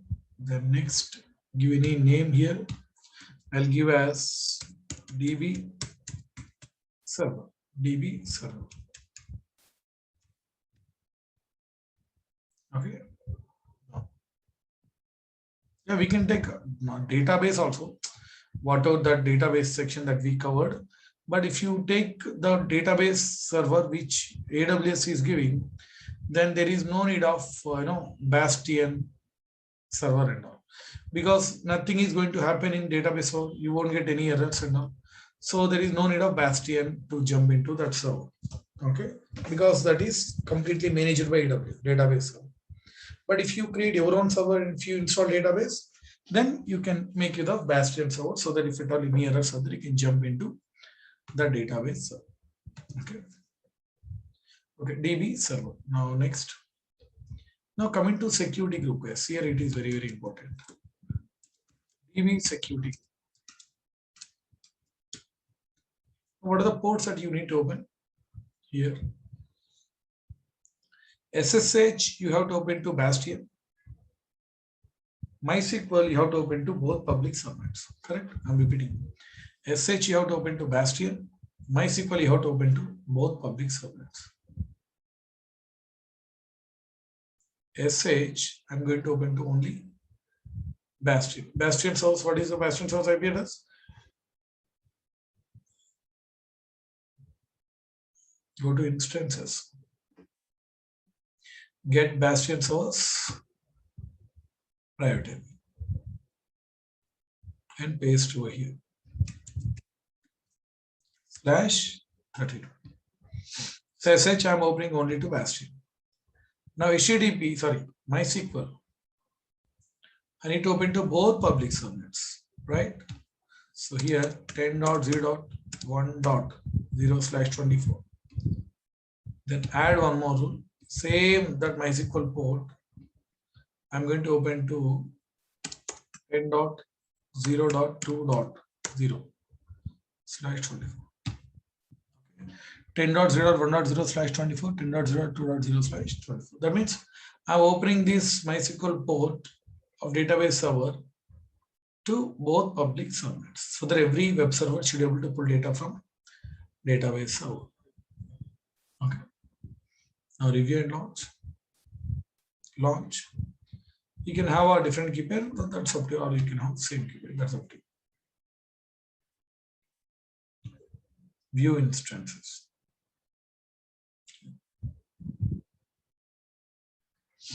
No. My database server also ready. Then let's have other things like flow logs already we enabled, right?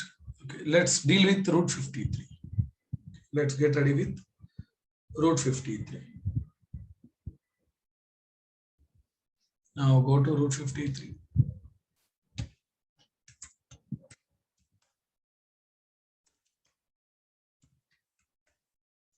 Route 53.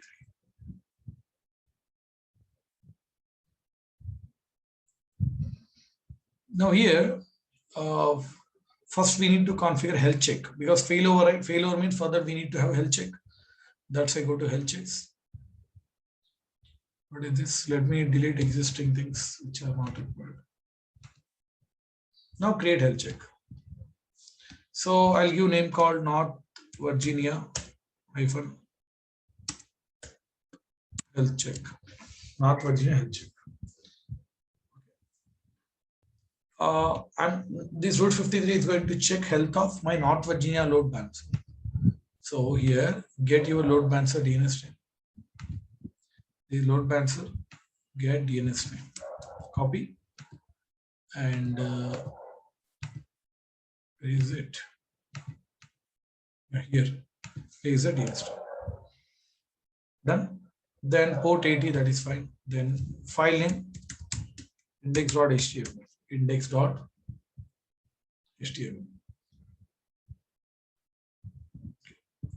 Then go to advanced. So I want when route 53 sends request to load balancer, so the response should come within 10 seconds. If it is taking more than 10 seconds, then route 53 will declare that load balancer is down. Okay, if you select here, it will wait for 30. But I'll keep it minimum time. And here failure threshold, I'll keep it as 1.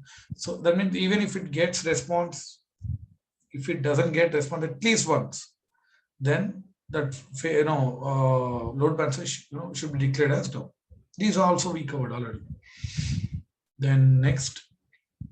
So here also I want notification, guys. See, get notification, notified when health check fails. Yes, whenever my region goes down, I want one notification. Now already I have an existing topic. Yes, select the topic and create health check.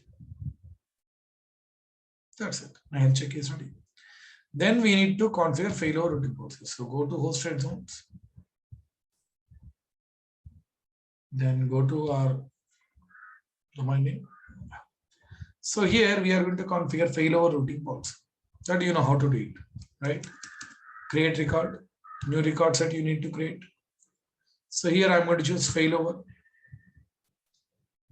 Next, give that website full name, www.saidemy.support. These are pretty same. Now define failover routine. Now here, it is my load balance, right? Alias name should be created to my classic load balancer. Okay. And that load balancer is in which region? It is in North Virginia. Correct? US East 1 somewhere. You can see North Virginia, US East 1. Then from that region, what is the load balancer? These are load balancers. So select your load balancer. Okay. Then record type. Yeah, that's what I mean. What is it's a primary failover, right? This VPC is a primary VPC or secondary? It is going to be my primary.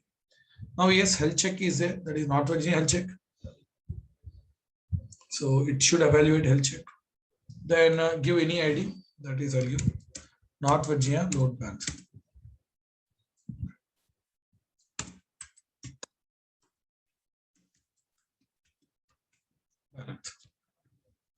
Any just ID kind of. Okay. Now define failover.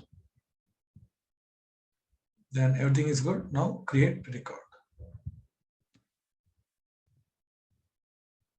That's it. So you can see primary record, set record created. That means my route 53 for it, my VPC is a primary one.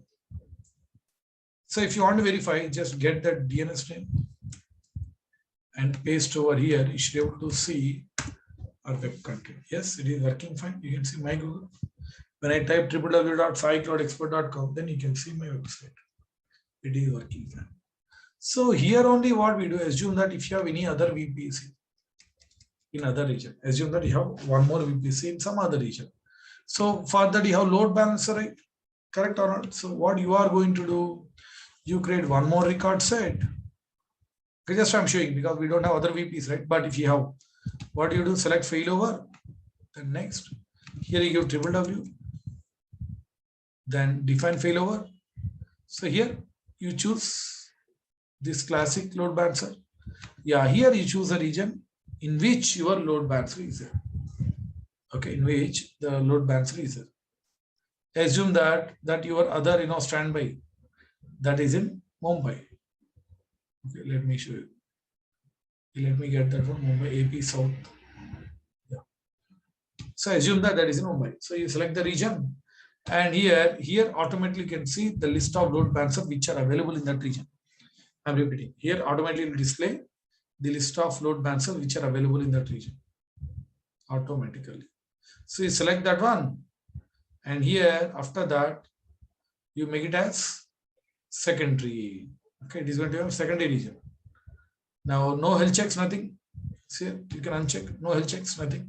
Then you can give any ID like Mumbai load balancer and all. Then define failure. That's it. That means one VPC is going to be a primary. Another one is going to be a standard.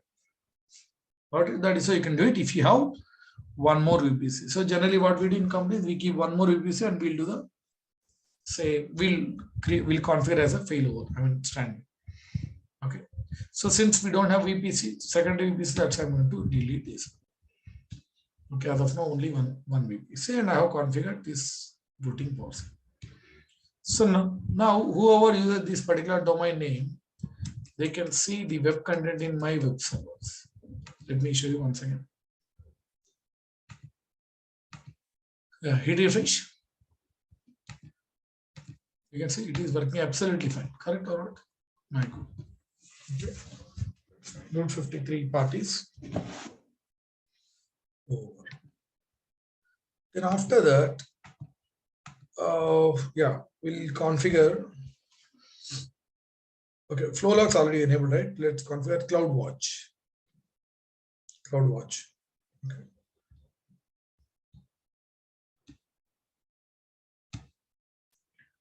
So go to CloudWatch.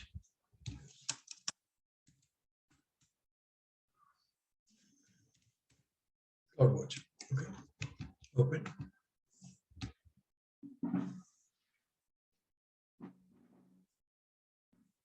Then here I'm going to create graph, CloudWatch graph.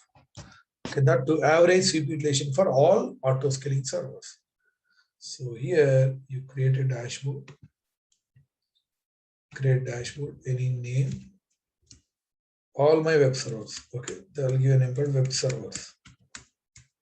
Web servers. Create dashboard. And I'd like to see graph in this model, stacked area. Next, matrix. Configure. Now, if you scroll down, you can see here auto scaling. Correct? Auto scaling. Click that. Here you can see group matrix. Select. Yes, here this is the auto scaling that we created, project AWS. Right? Okay. Auto scaling group name. This is the one that we have given. Correct or not? Let me just verify here. Oh, no, 1 second.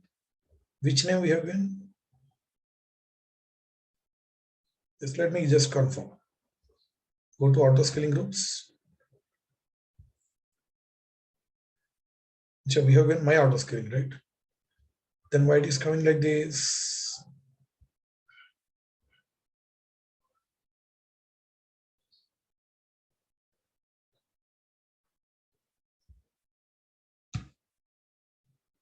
Group matrix.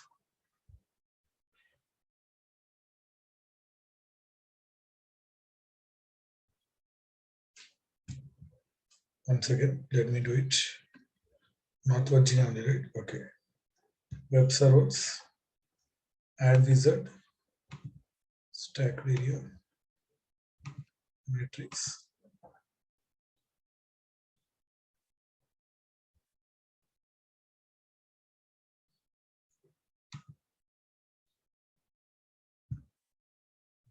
Oh, okay. Sorry, guys. Actually, yeah, I will tell you. Yes. So add wizard. You select stacked area or any whatever graph you want. Matrix. Next. Now here we need to click on EC2. Here you can see per instance or by auto scaling. So here click here by auto scaling. When you launch auto scaling by yourself, those you can see. But when AWS does this one automatically, suppose if you configure that cloud formation Elastic installed, there also it creates auto scaling by giving one instance. So those will be seen outside. Okay, but here inside EC2 section, this one that you created. Click here by auto scaling group. Yeah, this one that you created. You can see my auto scaling. Others also will be displayed here, but mainly the one you create that will be displayed here. And here I'm worried about this one, CPU utilization. You can see of my auto scaling group. Yeah, that's it. Create wizard. So what you can see on the screen is average CPU utilization of all web servers. I'm repeating, average CPU utilization of all web servers. Okay, that is what this graph. Now you can save this dashboard. Okay, fine. My monitoring is ready. Okay. Then what else? Route 53 SNS, Flowlogs, CloudWatch, CloudTrail automatically we can able to see. EFS, MySQL. Yeah, what we'll do? We will test some connections, whether everything is working fine or not. Okay. First, we'll verify flow logs, whether they are working fine or not. Then we'll try to jump into Bastion. From there, we'll jump into database server, whether that connection is successful or not. Then we'll go to one web server and we'll verify whether S3 buckets are that role connection is proper or not. Then we'll go to one more web server and we'll verify whether EFS is connected properly or not.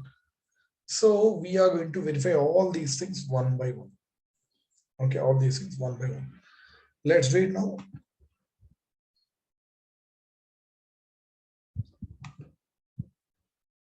Now, first coming to flow logs. Go to S3. Go to buckets. Hit refresh.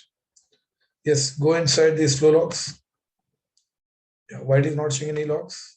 Yes, you can see folder flow logs. Inside you can see one more folder with account name, my account name. Inside one more folder called flow logs. Inside the availability zone name. Inside 2021 year and month, date.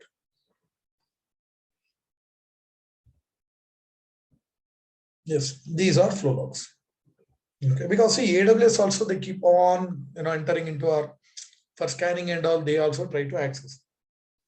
So that's why many logs will be created. So your job is you are going to share all these things to ethical hacking team. Or else you can create AWS account to that team, IAM user, and you can give S3 bucket access. So that's right away they'll log into AWS account, they'll come here and they will get all these flow logs. Suppose if I want to download any flow log, just select that one and click here download. Okay, so here that will be downloaded. Now go and verify what is there in the flow log. Now right click and extract to extract here also. Okay, go inside folder. Yes, this is the file having flow logs. This is how flow logs will be generated. Now your job is you are going to share this one with ethical hacking teams. Okay. Oh, fine. Flow logs are ready. Then after that, okay. Yeah, NACL will create. NACL will create. Then after that, we'll go to Bastion. From there, we'll jump into database server. Okay. Let's go inside Bastion server. Go to EC2 section.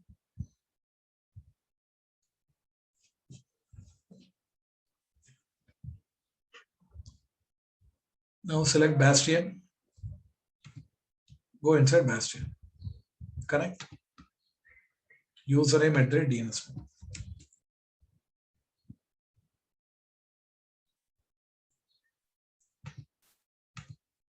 Delete all this.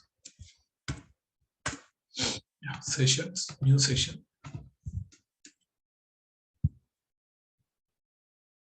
Yeah, happily we can go into our Bastion so without any issues.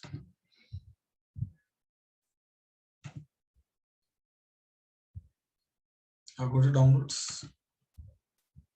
Yeah.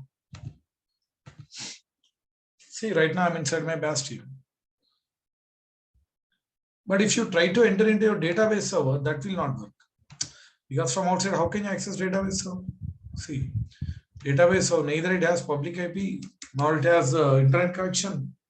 That's what, through internet gateway. And it doesn't have port open. So you can't even if you try hard, you can't SH into your database server that already you know.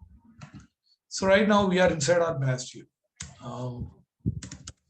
So minus, then run yum update -i.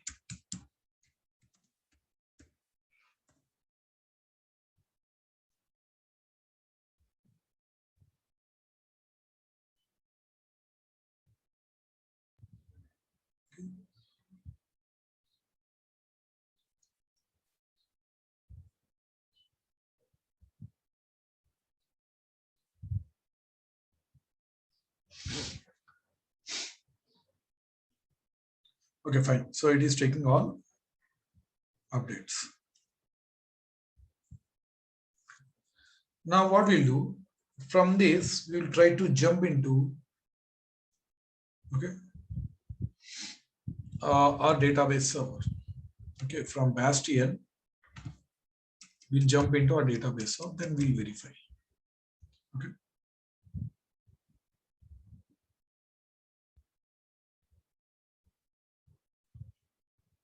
For that, we need to keep here. For that database server's key, we need to keep in our Bastion, correct? Or that also we did. Database server's PEM key we need to keep in Bastion. Then only we can jump into database server. Okay. So for that, let's do it. So here what you do, you click here SFTP. Now see where you type exit once. Then here sudo. That's don't give minus. When you use sudo su, you'll be under EC-user. Don't worry. See, when you click on SFTP, here, this is /home/EC-user. So here also, if you type PWD, means present working directory or print working directory. So here it shows /home/EC-user. When you type only sudo su, not sudo su minus. Okay. Now let's drag and drop that file here so that we can able to see. Okay, these are one, go to downloads. These are one, right? Let me keep this one here. So you can see when I keep here, automatically it is getting uploaded. You can see 9 AM project. Okay. Now do ls. You can see that database server's PEM file. Okay. Now with that, we'll go inside database. So get database source IP address. So you click on connect. So here you copy the whole thing. SHFNI, PEM key, username @ private IP address or private DNS. Just copy and paste over here. Okay. See, to go in and to go inside any instance, you need its IP address, username, and its key file. Just mentioning the key file name is not enough. We need to have that physical key here. That's how I come here. Okay. Now press enter. Yes. That's it. Where are we now? We are inside our database server. You can see 10.0.3.0. That means connections are pretty good. No problem at all. Now here, are we getting internet? Yes, we are getting. How to verify? Sudo or sudo minus. Yum update -5. If it is string updates means yes, internet is there.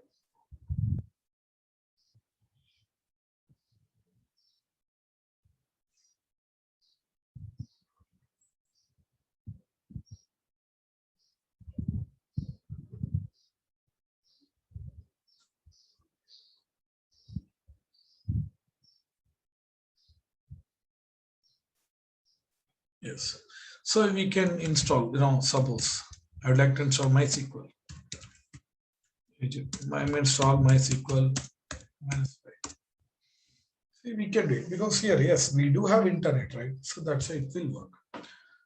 Right? See, right now you are inside database that is working. That means my Bastion connection, everything is ready. No problem at all. Absolutely fine. Then what we'll do? We will test web server also. We'll go inside any web server, we'll verify whether through role I can access S3 buckets or not. Okay. Let's do it now.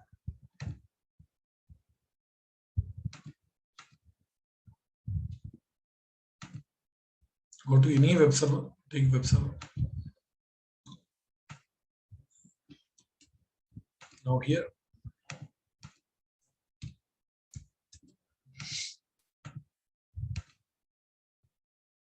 Yeah.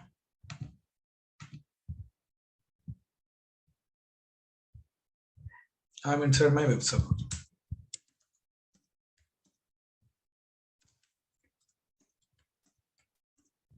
Now from here you should be able to run AWS CLI commands. Correct? See, once my role is ready, then happily I can do anything with respect to S3 because we have been S3 access, full access. And since these are my EC2 instances, we need not install AWS CLI. Correct or not? So then it should work happily without any issues.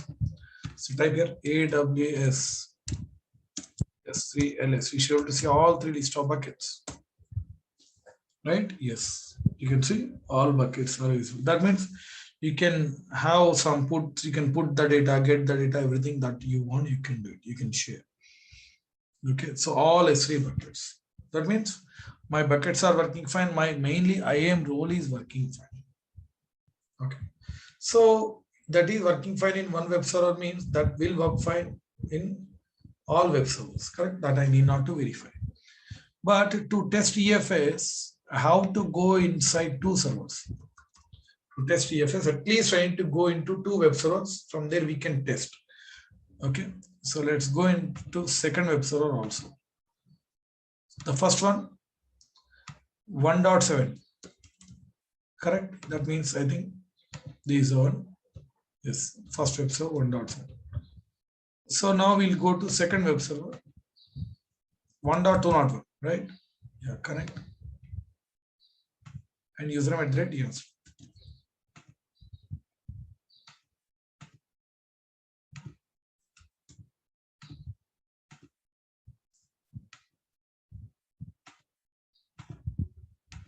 Okay, this is my second web server.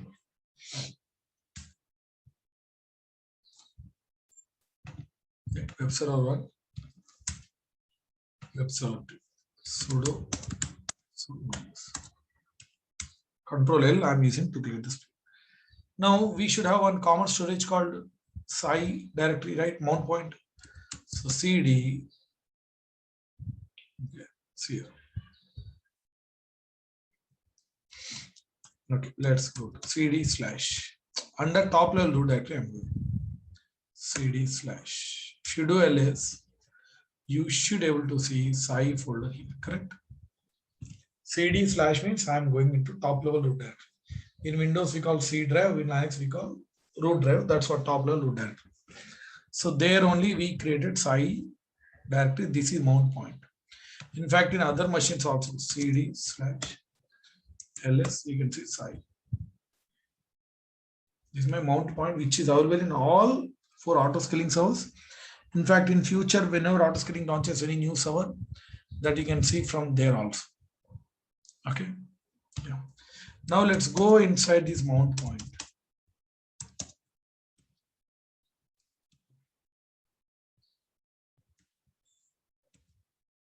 cd Sai. cd Sai. Just type here. You can see cd change directory Sai. That's it. Okay, that's it. So in both machines, I'm inside the Sai directory. So here, what you do? You create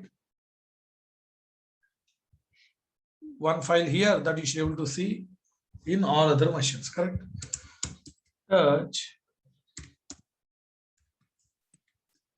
project file. Do ls. So you can see file. If you do ls, you should be able to see that file here. Right. Working fine. That means, suppose let me create one more directory. Go dir, project dir. Do ls. Come here and do ls.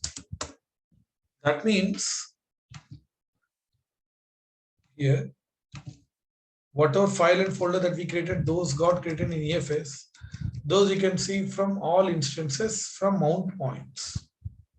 That's why we created mount point and we mounted. Okay. That too, these things we did in auto scaling itself. So that while creating auto scaling only, we need to keep everything ready. Okay. That is how it is. Now EFS is working fine.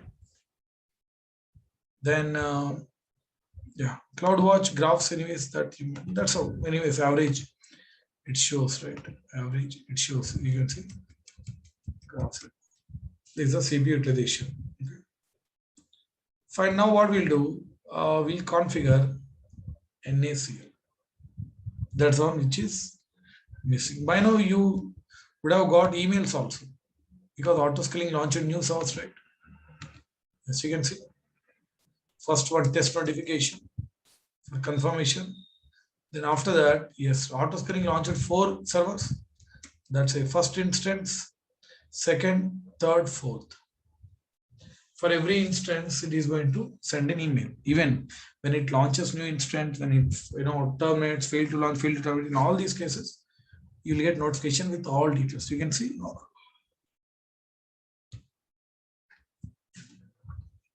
These are the details, right? So I hope you understood till here. Yeah. Now the missing section, that is, we are going to configure NaCl. Okay, we'll configure NaCl. Fine. So before that, what we'll do, let's take a just 5 minutes break, guys.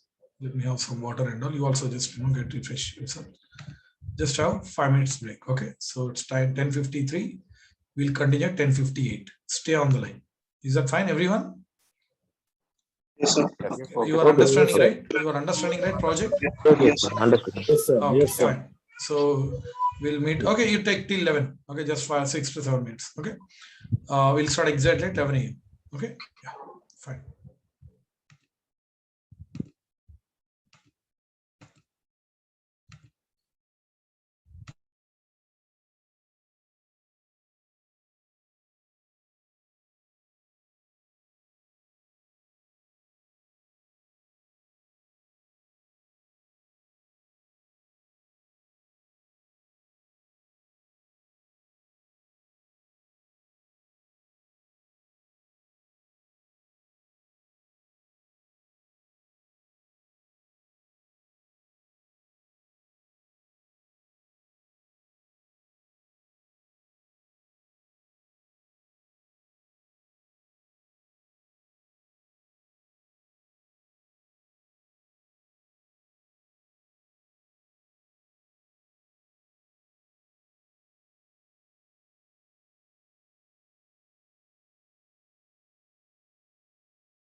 Okay, shall we continue? Yes, sir. Yes, sir. Yes, sir. Yes, sir. Now we'll deal with NaCl.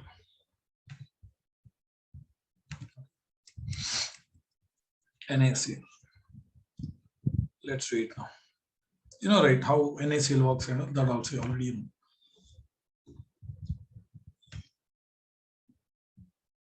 Go to NaCl, go to your VPC, go to NaCl. You know, one is default NaCl, which is connected to default VPC, and the one is our own NaCl, default NaCl of my VPC. Now let's create our own custom NaCl. Create. I'll give any name. I'll give public NaCl. Okay. So because this I'm going to attach to public subnets, right? That's why I'll give public NaCl. In which VPC? In my VPC. Now create NaCl.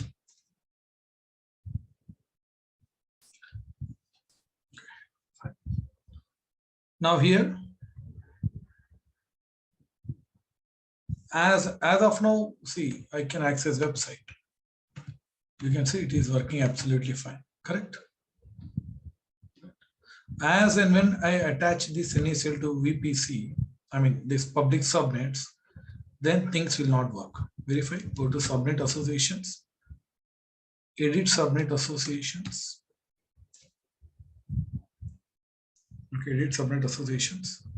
Now I'm going to attach this NaCl to both public subnets, 1 and 2. You can see 1 and 2. Save. As and when I attach, then things will not work. So here you lose your connection here. You lost the connection here. It is not working as of now. And here also you can't access website. Don't focus here. Focus here. You can see the page is being loaded. Right? That means it is not working fine. Because you know, right? Custom NaCl by default, it blocks all ports, all rules. Now we are going to open rules one by one, and that also, you know, what are the rules that you need to open. Now go to inbound. That too, here many things come into picture: stateful, stateless, ephemeral, all those things. Now edit inbound rules. Then add new rule. Give 100. The numbering also, you know. Let's open SH. Okay, only to myself. Myself means I need to paste my IP address, right? That you can get from here. You know, go to security groups. No, Bastion. Yeah, here inbound.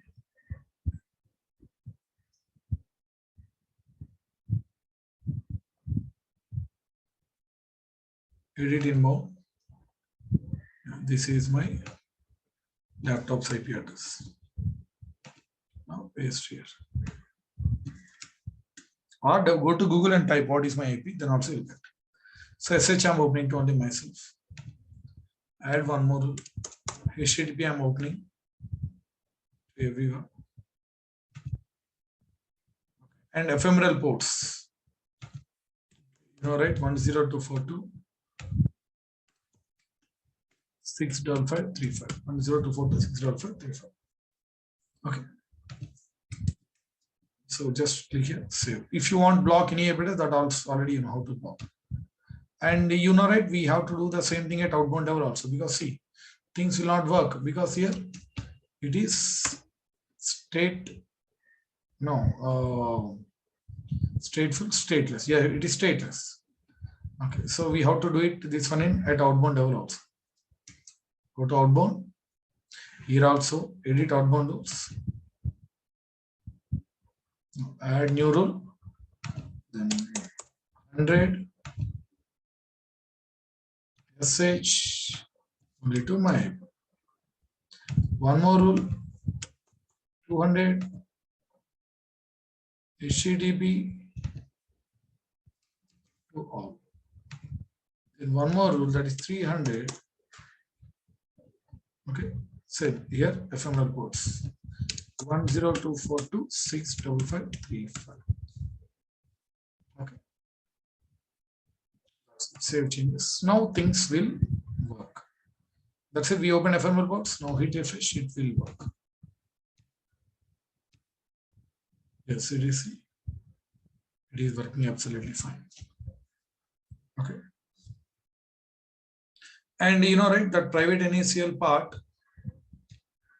private NaCl, that's of, you know, not required, you know, because one and this NaCl is a default NaCl, which is already connected to private subnet. Let me write names properly here.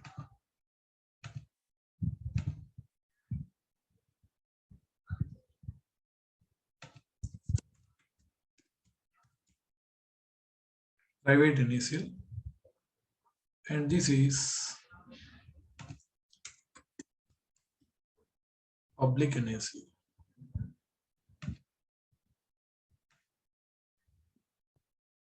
Okay, it is public NaCl. Okay. So that means private NaCl is already connected to my default subnet. I mean, sorry, private subnet. Let me show you. This one, right, is a public NaCl. Yeah. This, let me rename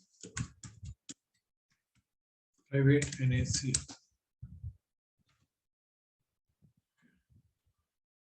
Now, subnet associations, did it? So which is already connected to private subnet. You can see already connected. That's a default behavior. Correct. That also, you know, these also already, these we discussed. Fine. Now, yeah, connections also fine. Everything is good. What else? Flow logs also will be verified. CloudTrail, yes. If you go to CloudTrail, anyways, you'll get the list. Whatever we did so far, the entire list that you will get. Let me show you. Go to CloudTrail.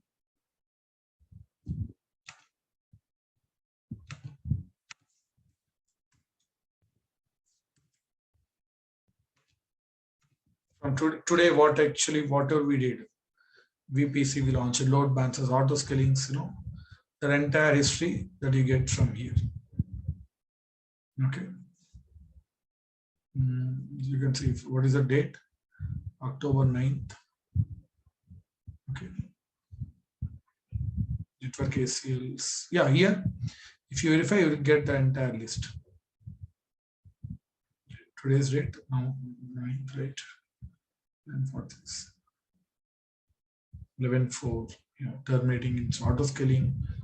Did it terminate any instances? Okay, yeah, here you can see terminated, but we are not worried whether why it terminated, but we are worried about after terminating whether it is launching new instances or not. That is important. That means at any point of time, you should be able to see total 4 instances at any point of time. Okay, so hit refresh. You can see here how many instances. See, some are terminated. That's fine, no problem at all. But see whether all 4 are there or not. Okay, 4 web servers are there. 1 bastion is there. 1 database server is there. That is what we are worried about. Okay. Yeah, that's it. I think we have added everything, right? Now, see guys, in companies also, what we do the same thing. The setup will be already there. If it is not there for the first time, you are going to do it. But same thing in a bigger scale. Just you increase number of instances. So many instances will be running. Okay, just increase number of instances. Many database server will be created. And you create one in every subnet. If you have 3 public subnets, just generally we create one bastion in one public subnet. Okay, that's so. If you want, you can have 1 more bastion server here. No problem. Let me just show you. Because see, if many employees are there, your admins, instead of using only 1 bastion, they can use 1 more bastion. Okay, you give a bastion access, few to few admins. For other guys, you can have 1 more. Let me show you here. You can have something like this. You can see here in private subnet also. I mean, in other public also, you can have Bastion server. No problem at all. So what do you do here? Same thing. It has one public IP, private IP, same like every other. Like other Bastion server. Let me launch this also. Generally, I mean, in my company we have this kind of setup. In every subnet we keep one Bastion. So if multiple Bastions are there, means it's easy, right? People they may use any one Bastion. I mean, one subnet generally we keep one Bastion. Here also same, we open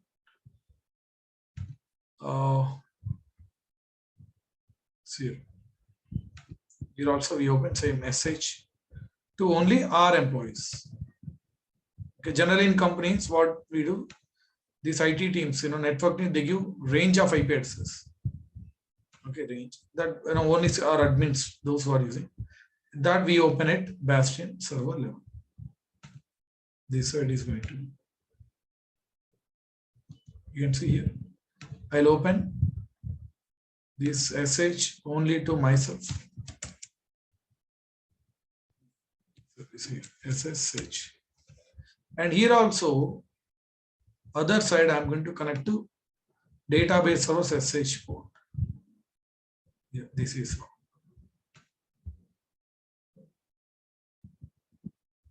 Yes, I'm going to connect. Okay, very easy, simple. Let me show you.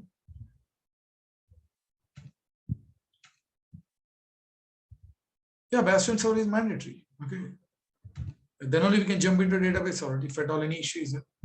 So what do? You create one more Bastion, launch instance, Amazon Linux. Now T2 micro. Here, which VPC, my VPC, but which subnet this time? Public subnet only, but second one. Right? Yeah, enable public IP. Next, 8 GB is fine. Next, give any name.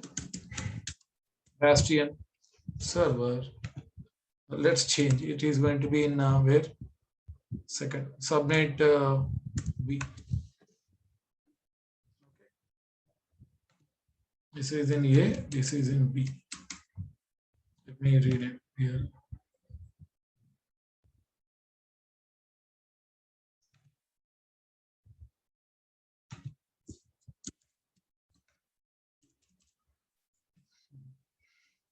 Don't have space over there, right? Let me read with a small.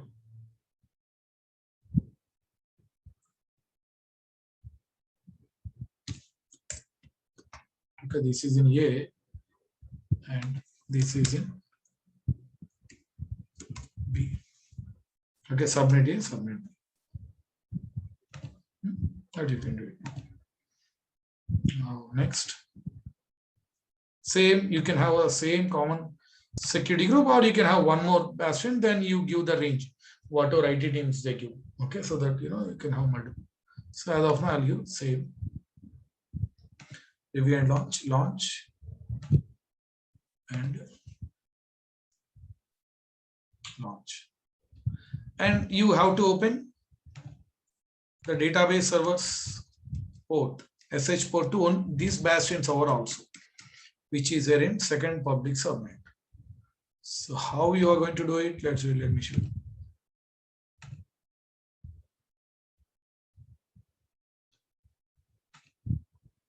So here, go to Bastion server. Where is this? Yeah, this is the one, right, which is running.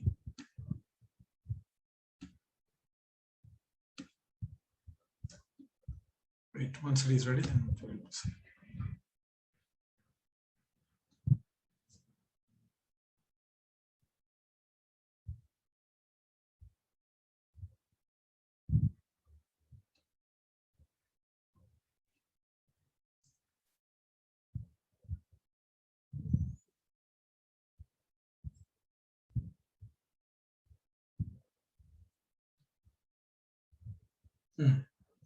Yeah, I mean, yeah, what we'll do, we'll first open the port, go to database server.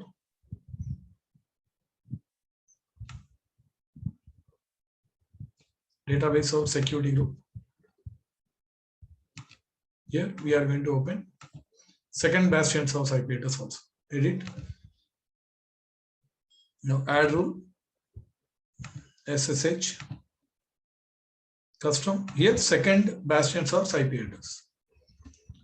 So where is it? Yeah.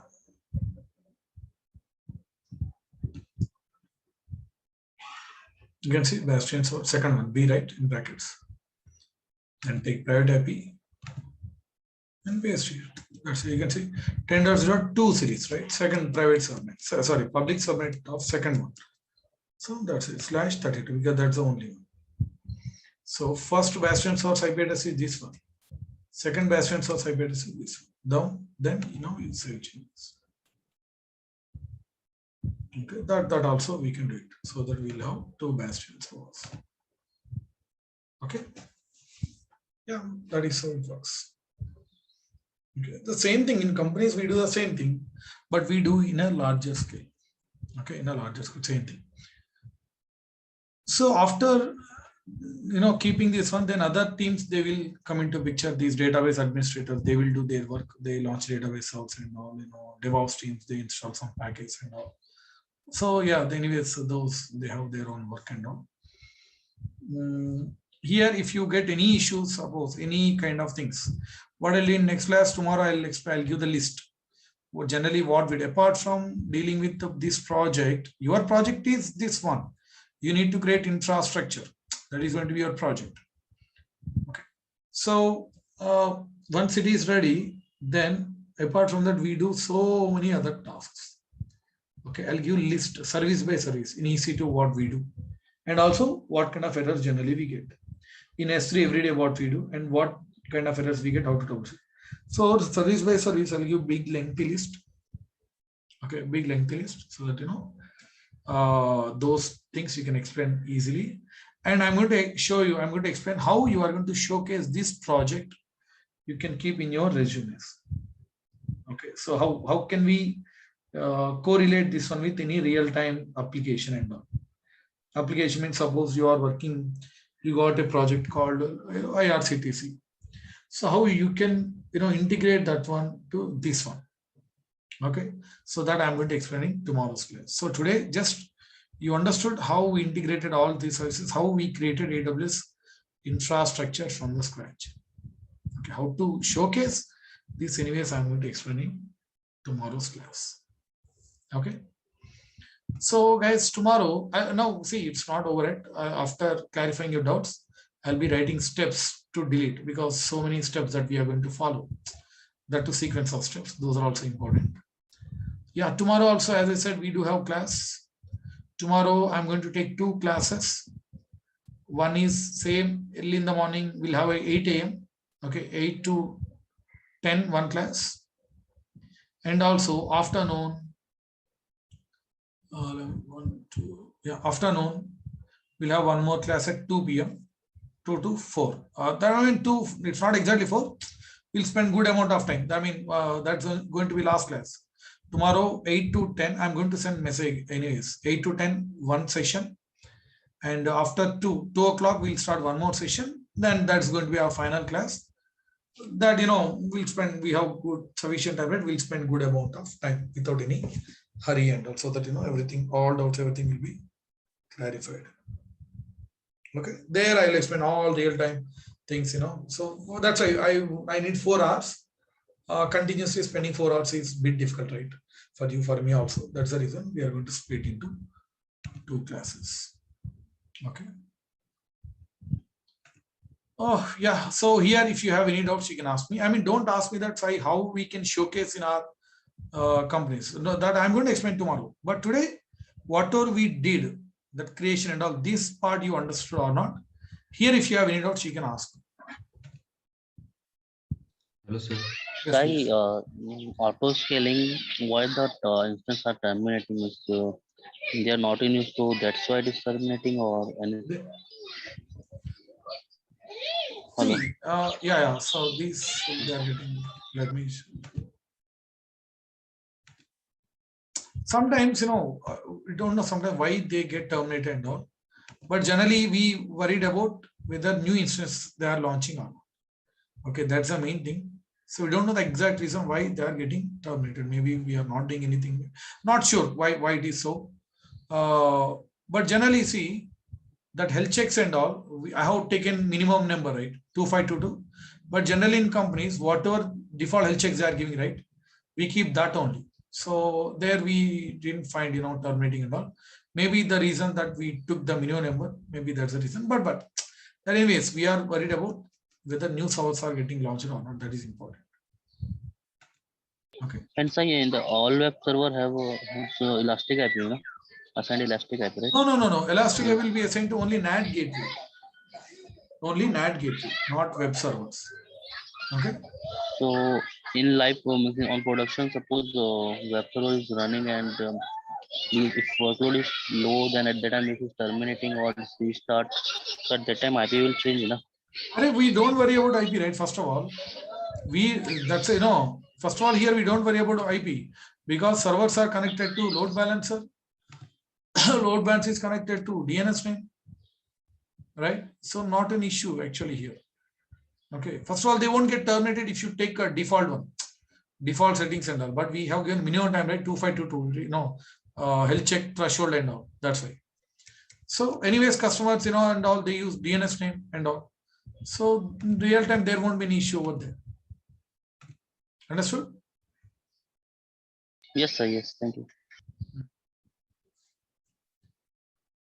Yeah, Sai, there was in CloudWatch there is something called in logs. So what is that? That's one is metric and the one is logs. Yeah. So see here, these S3 bucket flow logs are there, right? Yeah. Let me show you. See, we captured flow logs. Those you can export to. Right now we exported S3 bucket. Those you can export to CloudWatch also.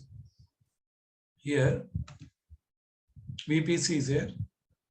Actions, create flow log.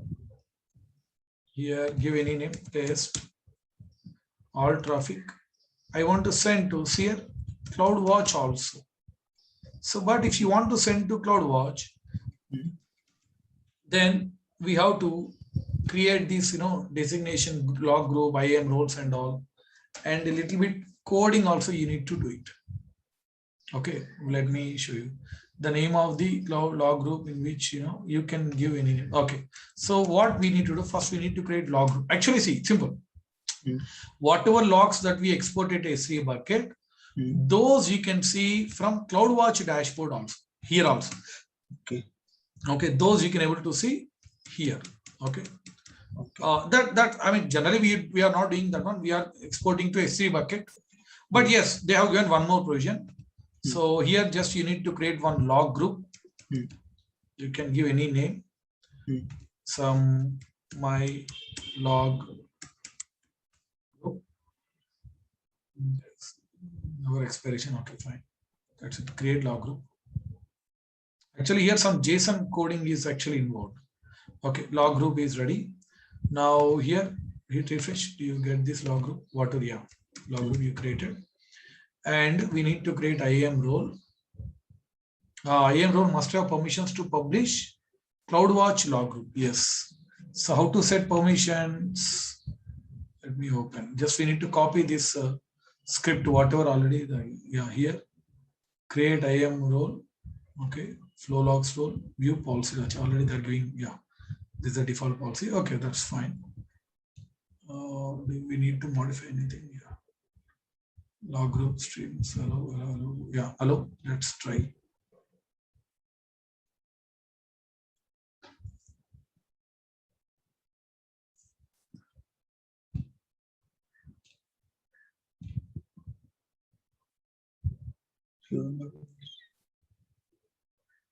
Flow logs. Yes, this one. Yeah.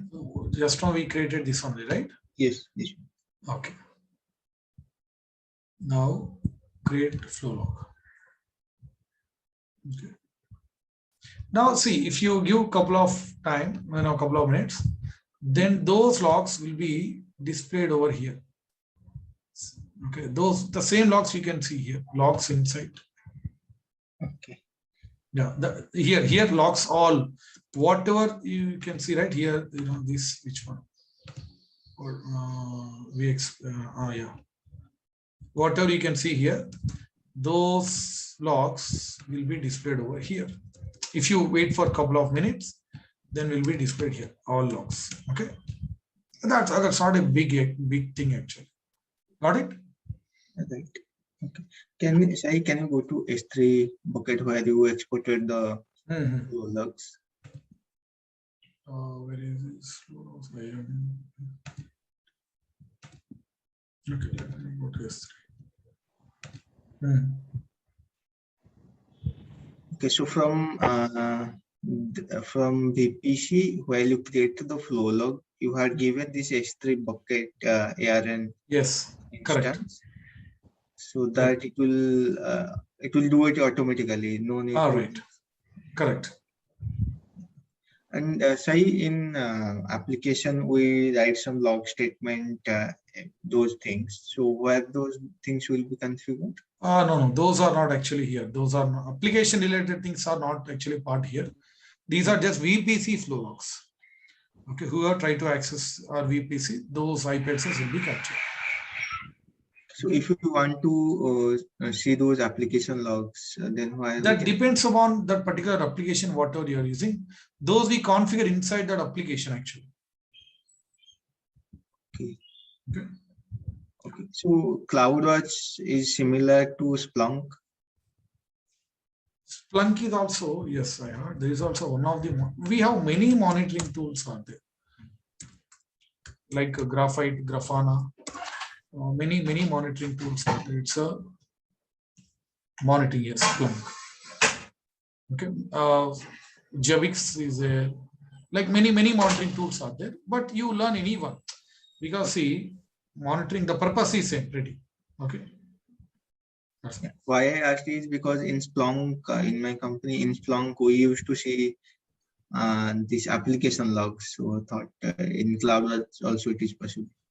Okay. So yeah, that little bit differences will be there, tool to tool and all. Okay. Okay. Okay. Yes, sorry. And the auto scaling you gave 4, 4, and 10, right? Which one? Auto scaling. Auto scaling? We have given the number 4, 4, and 10. Yes, right.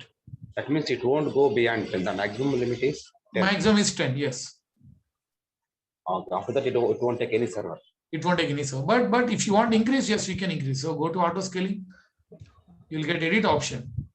You can see, select this one, edit.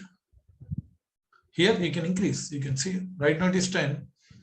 Okay, so you can increase. That's up to you. So that based on the load and all, you can increase. Okay. Yeah. Sai, do I need to attach each Bastion server to each public subnet to modify and change its purpose? Each Bastion to each public. No. See, we keep maximum 3 to 4 public subnets. In each subnet, generally we keep one Bastion. Yeah. Now come again with your doubt. I didn't get you. My means we have a 2 subnet, public subnet, then we have a 2 Bastion server. So if I connect third one, then I have to, for modify purpose, again I have to connect Bastion server, new Bastion server. No need actually. See, one is enough. The second one, whatever we created, that is just to, instead of keeping only one, because everyone will access that Bastion only, our administrators and all. Instead of keeping only one server, standby purpose, I am creating one more Bastion and the public subnet. It's not like every public subnet should have one Bastion. No, nothing like that. If I have more than one database server, then I have to connect to Bastion server also. Yeah, right. Suppose, see, if you have, yes, correct. If you have one more database server, whenever you launch database server, 2 things you are going to do. Mandatory. That is, MySQL pod you will open to all public subnets. SH you will open to all Bastion. That you have to do while creating itself. Okay. Hello, Sai. Yes, please. We are opening this database server ports to this public subnet. No? So this private NACL, it will auto configure, right? We don't need to do anything. That will be there. Yeah, it will be there automatically. We need not to do anything. Okay. Hello, Sai. Yes, please. Yeah, you have created 3 S3 buckets. For one S3 bucket you have used for flow logs and 2 S3 buckets you didn't use. Can you? I mean, that I created just to, just to show you that, yes, role is working fine or not, whether that role is connected properly or not to S3 bucket. That's why I created those 2 buckets. Okay, you need not have those buckets. Even flow logs bucket is also fine. Okay. And can you show me the security group for DB server? What? I want to know. I want to show the DB server security group once. DB server security group. Yeah. Yeah. Yeah. Go to database server. Go to instances.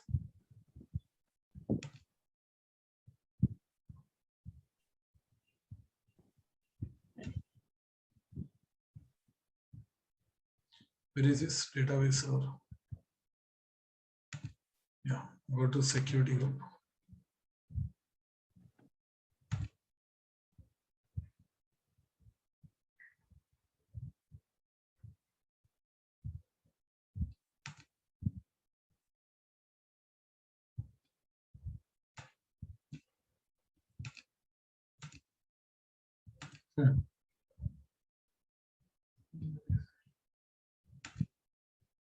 Okay, see,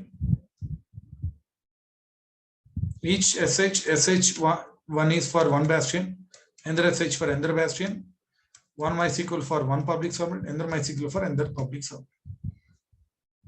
Got it? Okay. Thank you.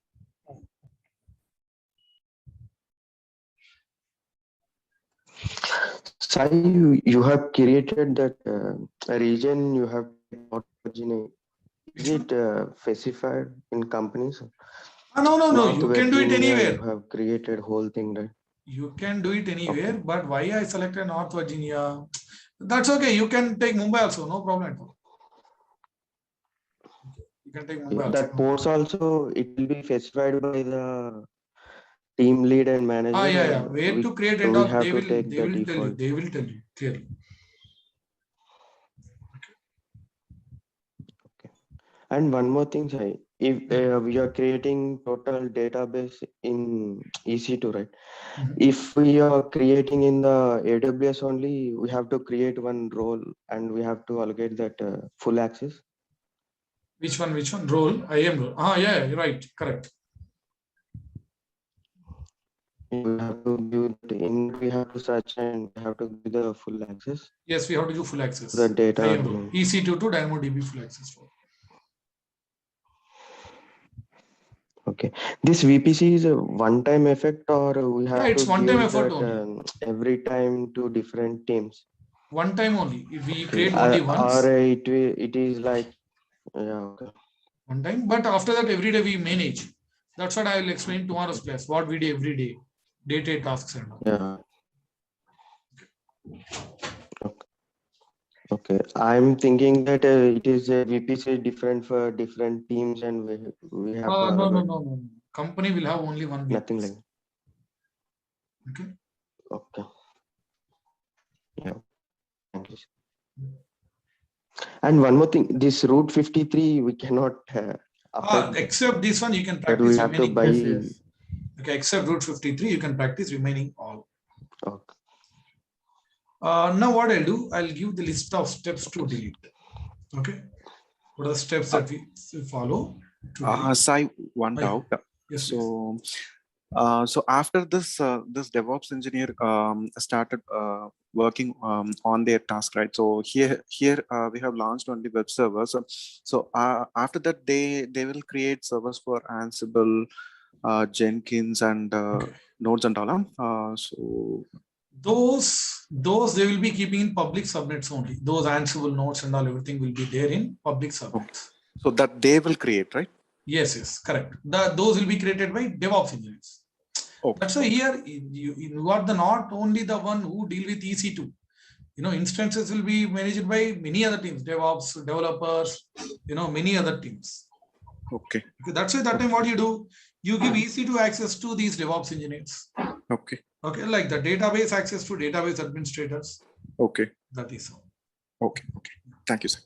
Yeah. Sorry, one thing. Now in launch template we gave the simple commands, just index.html. But if you have an application, actual application, we do have many things. So see, in that case, you remember in a DynamoDB, the way we pulled that folder files from GitHub by using git clone command. Yes. In that same way, either you can do it GitHub, in which they keep entire that application related code, or that file folder, everything they can keep in S3 bucket. From that, by using wget command, we can get. So mostly they are keeping GitHub and all. So just think of DynamoDB the way we pulled folder and files, right? In the same manner that we do it. Yeah. So let's say we have a Tomcat application. We while auto scaling launching the new instances, then we can get the code from GitHub, but installing application and loading all the dependencies for that Tomcat and other things like configuring those Java sequence of commands we keep there. See, first we download Java. So for that, yum install Java -c. That command we keep in that script, whatever you mentioned here, right? So we give that commands here one by one. Yum installs Java. Then after that, wget the Tomcat URL. Then after that, unzip. We have to remove the zip, right? Then after that, what we do? After unzipping, we need to start service. Correct or not? And you know that we give cd inside Tomcat inside bin directory. We give one more command so that we can go inside. Then after that, /startup.sh. So all those commands we give in the list here, sequence. So all will be executed in all nodes. Got it? And that port, whatever we open, right? The web server, apart from SHTTP, will open 8080 also. Right. Okay, got it? So whatever we do for the initial setup, we have to write it in. Yes, here only. Correct. Okay. And is there any way we can import? Okay, got it. Maybe we can run this, keep this in GitHub. And we can do it. Cool. Thank you, Shane. Okay. Sorry, will they use this EFS for web content sharing also? Which one? Like EFS. EFS, any content share, any type of sharing. Just it's not like what we are sharing. If you get any kind of requirement that we need to share something, then you have an option of EFS with you. Got it? Hello, sir. Yes, please. Sir, will be generated for this? Yeah, that's why you practice. After that, you just practice for then after that you terminate the things. As it becomes more than 30 GB, like 8 into 4, 32. Yeah. Here, yes, we will go out of free time. That's why you don't, keep 4 servers. You keep just three instances. Anyways, we'll go out of free time, right? Because Bastion is an ad gateway is there. So after that, you terminate again immediately. Okay. I don't think so. You'll get less very well. Within 100 rupees only. I'm sure that you can pay no problem. Because for project, at least, we can spend this much. Oh, okay.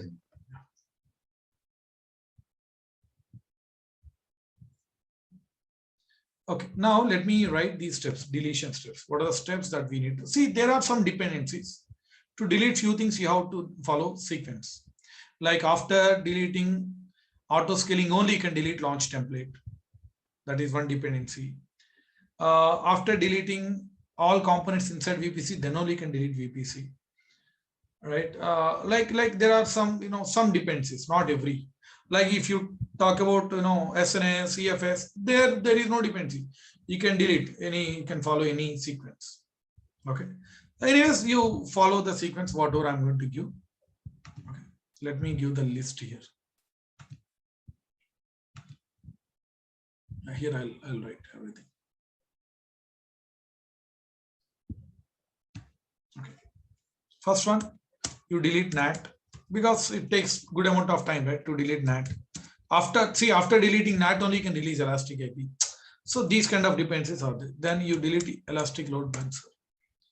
Then you delete auto scaling group. Then after that you delete the launch template.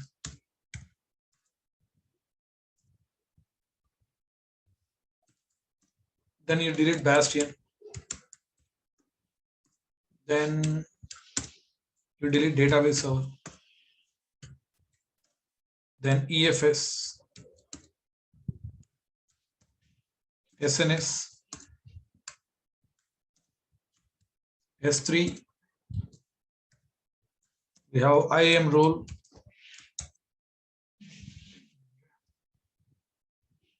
Then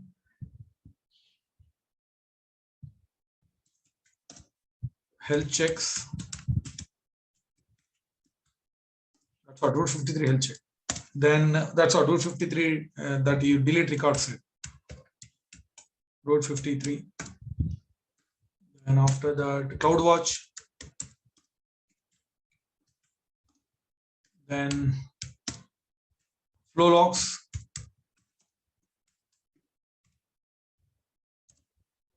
Then, yeah, by the time, Elastic API NAT would have been terminated completely. So here what you do, you release Elastic API. Release Elastic API. Then after that, VPC. Finally, you delete VPC. Okay, I think we deleted everything, right? Okay, just after that, you check once again whether you deleted everything properly or not. That's always a good practice. Okay, now let me follow these steps, sequence of steps.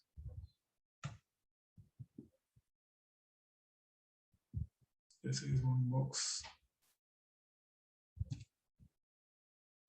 This is one more box.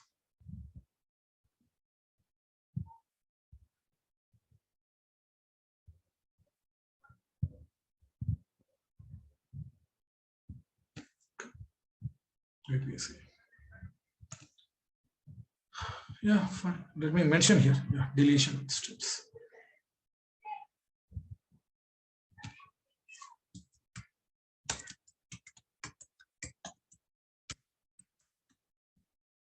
I'm going to share the screenshot. Okay.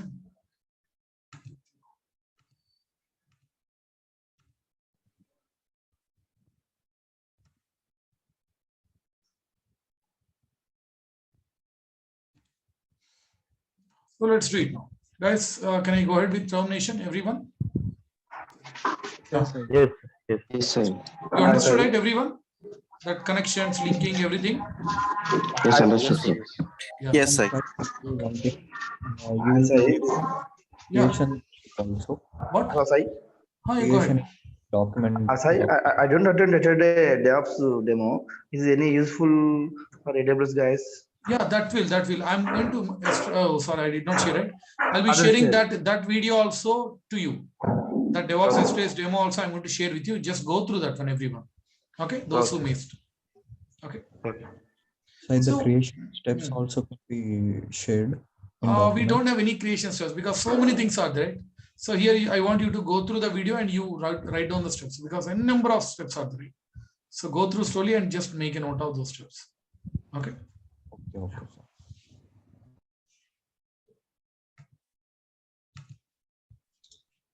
Let's do it now. Let's delete one by one. First one, you delete NAT gateway. Delete. Copy, because for every time we have to type here confirmation. NAT is deleted. Then Elastic Load Balancer.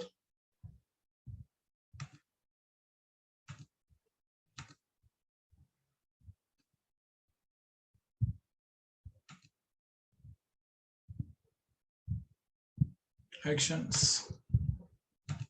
Delete. Then after that, auto scaling.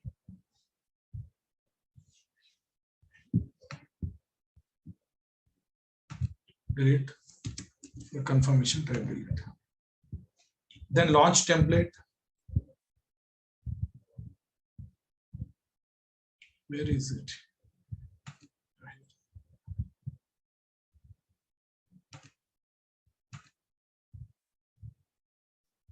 Where is it? So delete. delete template, delete. Then Bastion.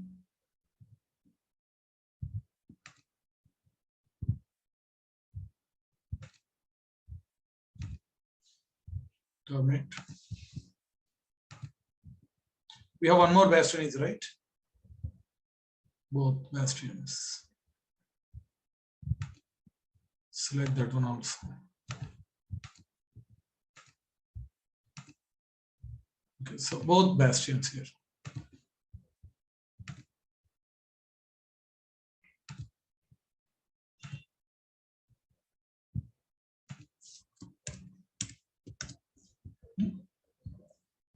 Then DB, EFS, EFS.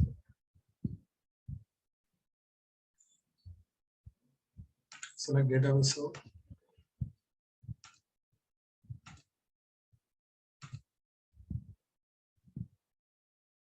Then EFS.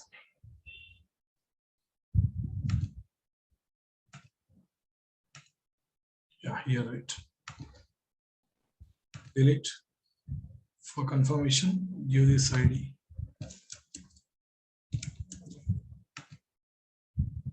EFS got terminated. Deleting mount targets. Let me try once again.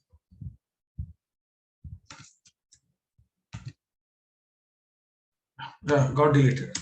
Yes. No. Then SNS topics.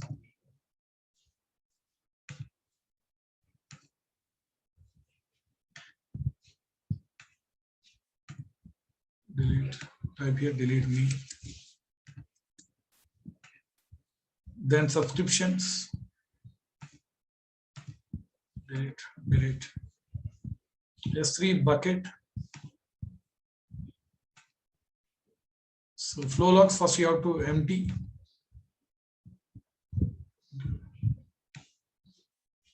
Permanently delete. Then exit, then delete the bucket.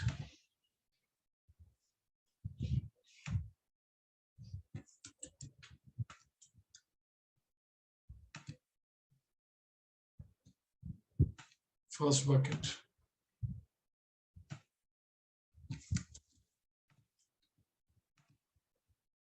And second.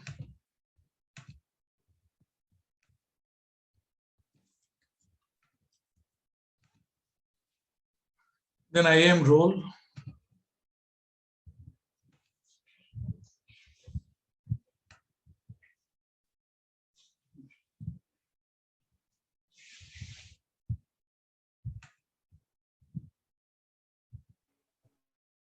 See, flow log role got created, this one, delete all these roles.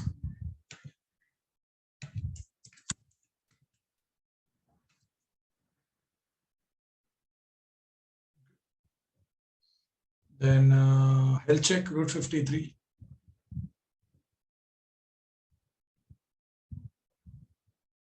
Where is it? Yeah, route 53. Health checks.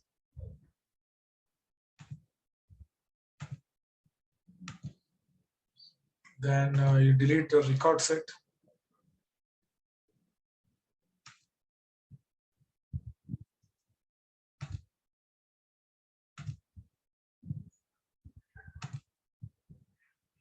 Okay. Then CloudWatch. Delete the dashboard and all.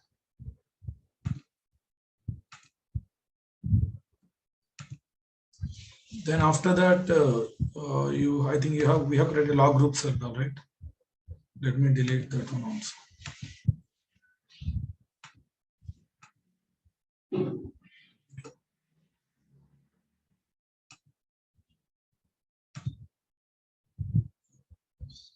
Then flow logs. Go to VPC. See here, go to flow logs here. Here you can see total 2 flow logs we created. Select both. One CloudWatch, one S3 and all right. Just delete. Delete for confirmation. Then release elastic API. By now, elastic API would have been freed up. So select that one. Actions. Release elastic API. Release. Then finally delete VPs. Actions. Delete. If you don't delete VPs, also will get bills. VPs, if at all your instances are running. See, you won't get bill for VPC, but you'll get for this internet gateway, these things. Okay. So that's it. Have you enabled the flow log for default VPC? Now we deleted. Yeah, default. I think that we did in our VPC class. Now we enabled. Okay. Now we enabled for our own VPC. Okay.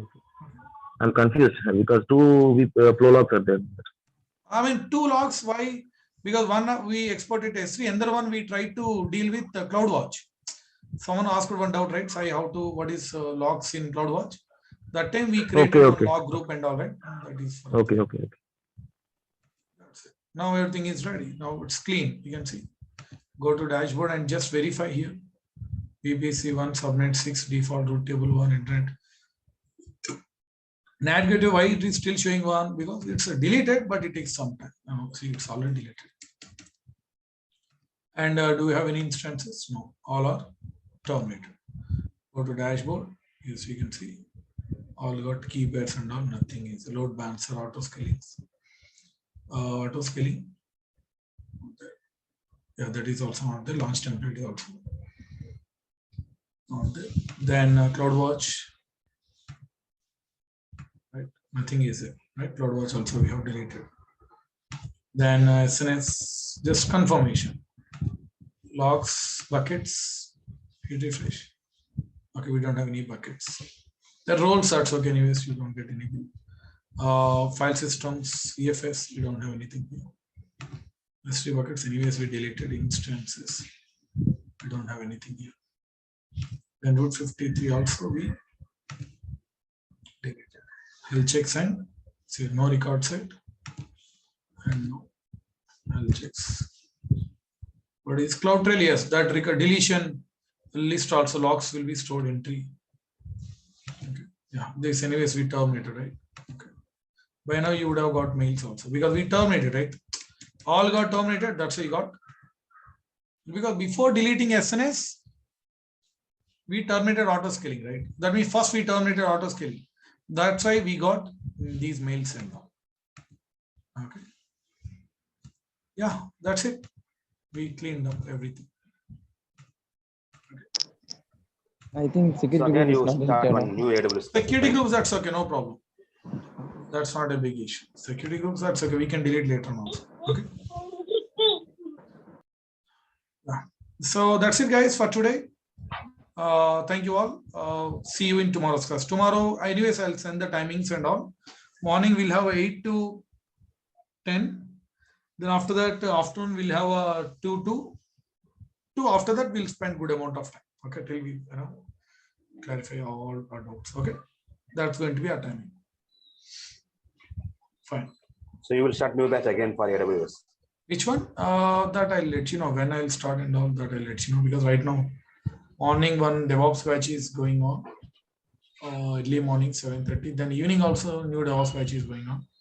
Maybe it takes time actually. Next AWS it takes good amount of time. Okay. Yeah. That's it. Okay, fine. So thank you guys. Thank you everyone. I'll be sharing yesterday's DevOps demo video also with you and today's project video. And this video, guys, you can expect by today night because to process it takes good amount of time. Be in mute first. Okay, guys, to process it takes good amount of time because lengthy video, right? That two in one go. So you can expect by today night. Okay. So automatically you can verify in today night before you go to sleep. Definitely you'll find the video. Got it? So after when we upload also Google also it takes time to process it. Google Drive. So immediately you can't see that one. So there also it takes some time. Then you can watch this video. Got it, everyone?